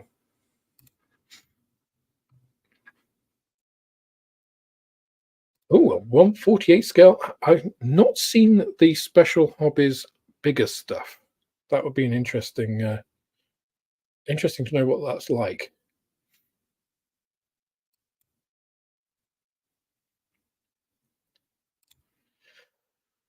What are my Easter opening hours? So, opening hours at the moment are a little bit questionable, and I actually don't know exactly when I'm going to be open. Principally because I may have some consulting work coming up. Um, so if I do, my time at the shop is going to be limited, uh, because spoilers, guys, consulting pays a hell of a lot more than modeling. But that does mean that the shop is then guaranteed an actual future. Um, so TBC. At the moment, I have no special plans for like, um, you know, closing differently than other shops. So I'll be closed on Easter Monday. Good Friday, uh, I may be open. Saturday, I'll definitely be open. So at the moment, if you are making a dedicated trip to Wincanton, Saturdays are your kind of dead cert day. I'm always open on a Saturday unless I have specifically stated that I'm going to be closed. Um, Other than that, generally later in the week is better than early in the week. If I do have to make concessions to not opening the shop, it's generally like Monday, Tuesday, Wednesday, which are usually quieter days anyway. So if I've got other stuff to do, generally it's the beginning part of the week that'll suffer. But in terms of Easter, I probably won't open Bank Holiday Monday because it's a bank holiday. People generally don't go specifically to model shops on a bank holiday. The Friday, I might do because it's a Friday, right? Leads into Saturday. We'll see. Yeah, excess resin from parts is not only fiddly, but resin dust is not nice, right? You don't want to breathe in resin dust. If you are cutting bits off, wear a mask for those. Ooh, are 3D print washing and curing stations worth it? Ooh, now that is a good question. Um, and the answer is a very unhelpful. It depends. So, for instance, I have, let's see, one, two, three, four, five, six, seven resin printers, I think now. I don't have a print washing and curing station. That doesn't mean they're not necessarily worth it because I just got the Mega 8K printer, which is huge. If I'm going to be using that on an industrial scale, so if the 3D printing bit actually takes off, I probably would buy the curing and printing station, sorry, the washing and curing station, because at the moment I have two ultrasonic cleaners, which I use for my parts washing. I actually use them with methanol, which you're strictly not supposed to, but it's my garage and I can do what I like in there. And methanol is actually cheaper than isopropanol and it works just as well. So I actually have one that I put the parts in to start with. I use the ultrasonic cleaner, take them out of that and put them in the basket in the second one. And it means that one catches 99% of the resin and the next one is kind of a finish. And the parts are nice and clean if they come out of that. Even though I'm in the UK, I tend to just cure my parts in outside. There's enough UV in the sun, even on a cloudy day in the UK, to cure parts. So I do have a curing station, a little curing station. It's like about maybe that big. I also have a couple of UV nail curing because they use the same things, for these UV nails that you put on. Not I have UV nails. I've never had nail extensions. Just to clarify, um, they would just get in the way. I don't know how you would do anything, um, and they all work just as well, right? The timing increments aren't very convenient for 3D printing. The curing station I use typically if I'm printing like 28 millimeter minis for D&D and stuff like that. typically because I usually finish printing those in an evening, and usually I want to get them cured because I printed them specifically for like my son for his D&D campaign, or because I want to paint something or whatever. Um, so it depends really on what your intent is with your printer. If you're just doing casual printing, um, I think there are a lot of money for doing something that you could easily achieve in other ways. I find a cheap ultrasonic cleaner is a godsend. Um, I mean, if you're using water washable resin as well, I would definitely get an ultrasonic cleaner. Thing is, with an ultrasonic cleaner, you can use it for all kinds of other stuff as well, right? So you can use it to clean. I've used mine to clean my airbrush, when it's got really bad.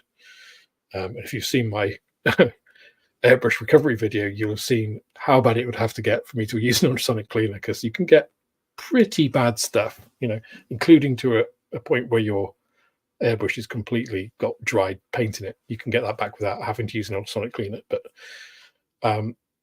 yeah, I've abused some of my airbrushes pretty badly, and they all still work. So, and I know actually, I've got one in the garage at the moment, and I forgot and I let artist's acrylic matte. It's actually the God, what is it? The De La Rowney white spirit based acrylic varnish, matte varnish. I let that dry in it. If that doesn't kill it, if I can get that airbrush back from that, then nothing will kill an airbrush, because that stuff is damn difficult to get rid of. So, so that is exactly the. I love that anecdote. The Russians use a pencil, which is that's the correct thing to do, really, isn't it? It's practical. It works. It's cheap, and NASA made a pen for millions of dollars.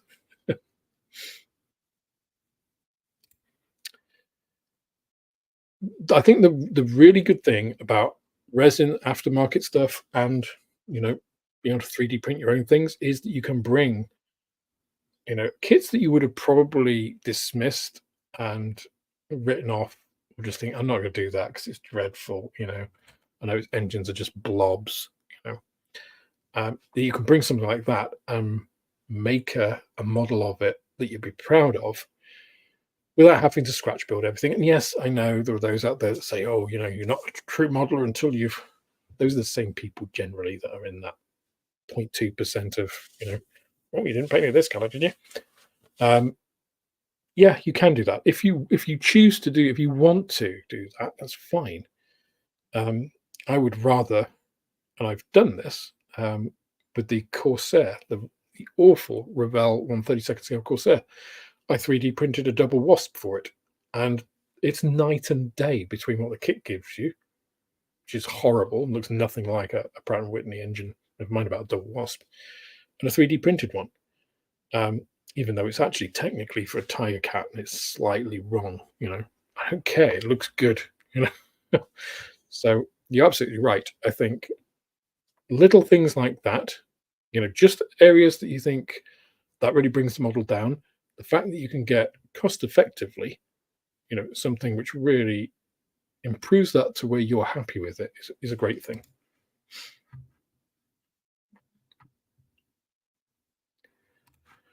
You were a star, John, and at the moment I'm just waiting to get the final numbers, which I say, if people want to buy them in the UK, you can get them from the shop. If you get those numbers to me, then I can make the right order, because obviously I'm not making any money on this, so I don't want to buy like 50 decal sheets and end up with 49 in the shop, because that's dead money, right? Even if they do sell over the next 6 months, I would rather, if 10 people want them, I'll order maybe 15, so I've got some. But then if a lot of people want them in the future, then I'll have to rebuy them. They won't be £10, then they'll probably be a bit more, because it'll be import duty and all that kind of stuff. So if you do want them now, please don't delay. Even if you're not thinking of doing the group build for a while, it's basically a numbers thing, and we need to get this parcel through John, who's very kindly sending it with my Corvair. But I don't want to be ordering, 50 sheets if we're only going to get 15 people doing it. That's fine. I'll order 20, a little bit of leeway, for people who don't find out about it.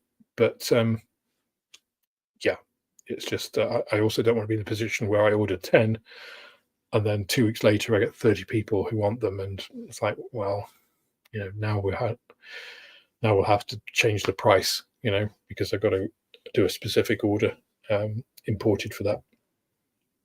And the main thing I think at the moment, above and beyond international shipping, is the potential for customs duty. So,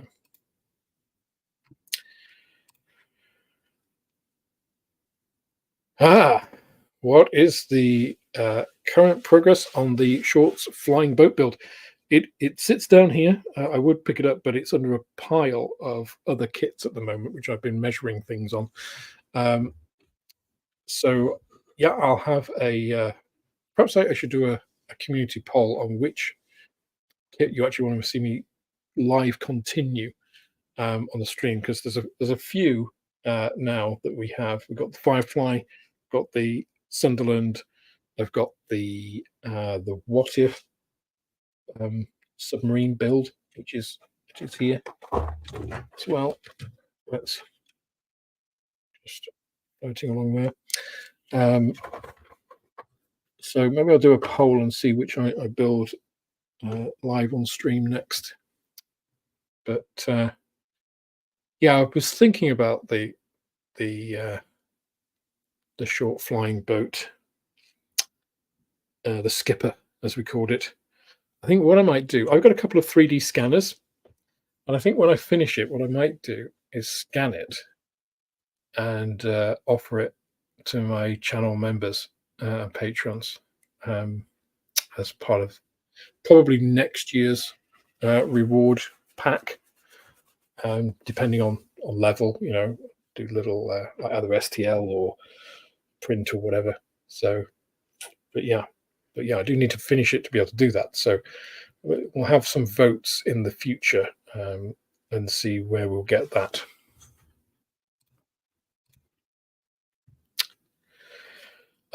Will I ever stock aftermarket RAF and Fleet Air Arm decals? So would I? Yes. Will I? Probably not. And the main thing against that is, let me step back a bit. So one of the worst things for any retailer I have found is numbers of suppliers, right? So it's nice to deal with a limited number of suppliers because they all have minimum order values. You want to be able to get as many things as possible in an order. So if you're dealing with 20 different suppliers, one that you get super glue from, one that you get PVA glue from, one that you get this set of paints, one that you get the other set of paints, either you've got to hit minimum order values for each of those, or you're going to pay shipping on each of those, which drives up the trade price that you're paying. So you have to incorporate that and either swallow that as a loss in profit or have that as a baked into your price. Neither of which is a great solution. Whereas if you can get it all from one, you always hit the minimum order value, so you're not getting, you're getting free shipping, so you're not adding on to that. So that's reflected in your prices. I try to keep my prices competitive with the internet, and that's easier when you're doing that. Now, decals, I don't think any of my suppliers at the moment supply decals. I have numerous times tried to get a trade account with Hannants, and they have singularly failed to get back to me on any occasion. And they're the ones that I would probably go to because they have the widest range, right? Now, in terms of stocking them, I need to know what people want to stock things, which is hard enough with kits. With aftermarket, it's much harder, and you're competing with people like Hannants who supply direct to the market. So the easiest thing for me actually is not to, because I can advise people, because at the end of the day, I'm probably getting it from the same source that they will, because Hannants import all of these things. So unfortunately, it's a reality of um, the market at the moment. What I will probably be getting, one of the great things that's come out of this, talking with Brian from Got Fuels. If you haven't checked out Got Fuels and you like cars, go and check out Brian's channel.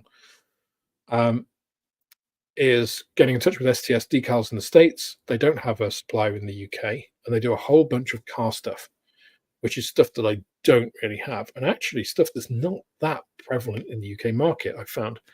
So what I might do actually is get a bulk order from them and supply decals, which are, and although they're for cars, 124th, 125th scale cars specifically, a lot of the stuff is applicable anywhere. Like they do like lace decals of different sorts, which would be quite cool on a plane, you know, especially for like doing a one-off or what if or celebratory scheme of stuff. They do skulls, you know, all this kind of stuff. So, um, so yeah, I might plus like checkerboard and stuff like that, which again would be perfect for a lot of aircraft, and it's difficult to do in a lot of cases.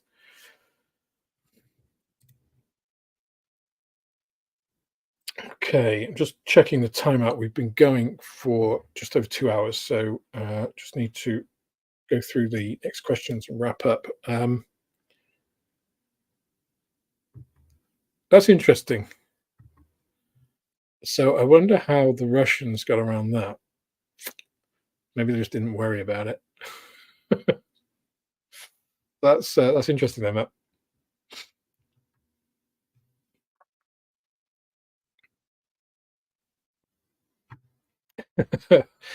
So Matt's just talking about his journals. I think they're a really good idea. I wish I was disciplined enough to actually use them because I think for one thing, it would be a good log of like looking back on what I've done. Um, but maybe that's my New Year's resolution for 2025 is to actually use one of your journals and stick to it because I think it would require that kind of quantum shift in my thinking because I'm so disorganized in that way. Yeah, and I can absolutely see the benefit of it. So yeah, and for those of you who are thinking I'm not that good of a planner, check out Matt's channel if you don't already know Model Minutes. I'm sure you guys do. It's a much bigger channel than me. So, but check Matt's channel. It's got some really good stuff on there, and yeah, the journals are pretty good, pretty neat. Okay, I'm just going to scroll down. I'm just looking for questions because we're over time. I do appreciate that it's getting late. Uh, so I'll answer this one and then we'll finish. So outlaw paints are available in the shop. They're not available on the website. Let me know if you want a specific color. There are some other things going on in the background that I need to square off before I can get them all on the website. And as I mentioned before, it's a big job to put 100 and how many are there in the? It's like 200 odd paints in the military range onto the website. And that's just the military stuff. But yeah, there's some other bits that need to be squared away on a business point of view before I can actually get to that point. But if you want a specific color, I only stock military range at the moment. Some of the military range didn't make it over here in November, and obviously I have sold and sold out of some of the stuff in the interim. But send me an email on the website store. There is a little chat function on the store now. Some of you may have noticed if you've been in recently. So you can ask questions on there. It's not live. It's an AI bot. It can give you stock responses. One of them is contact details because that was one of the things people were asking about because the contact details part of the site was actually quite difficult to find. When somebody mentioned it, I tried to find it. I'm just like, where the hell is it? So now it's really easily accessible through that little chat bot. But you can ask questions there as well, or just send it through the main site email.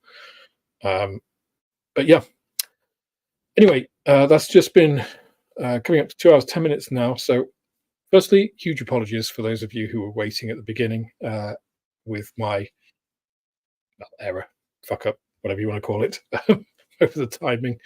Um, Monday, of course, tomorrow we will be live with Moss on Fix and Chill. And on Wednesday, we have the midweek model meet. If you are meandering around the middle of the week, wondering what to do, come and join us on that. And we also have a poll going up, might actually be live now already, actually, because I'm late. Has gone up on the community, not a poll, just a little question of, what do you want us to discuss? So we'll put that, come up with some topics and see who we get in to chat about them. But other than that, thank you guys enormously for joining tonight. Hope you've had a great weekend. If you've still got some of it left, continue to have a good weekend. And I hope your week starts well for the coming one. With that, good night, everybody. See you in the next one. Bye now.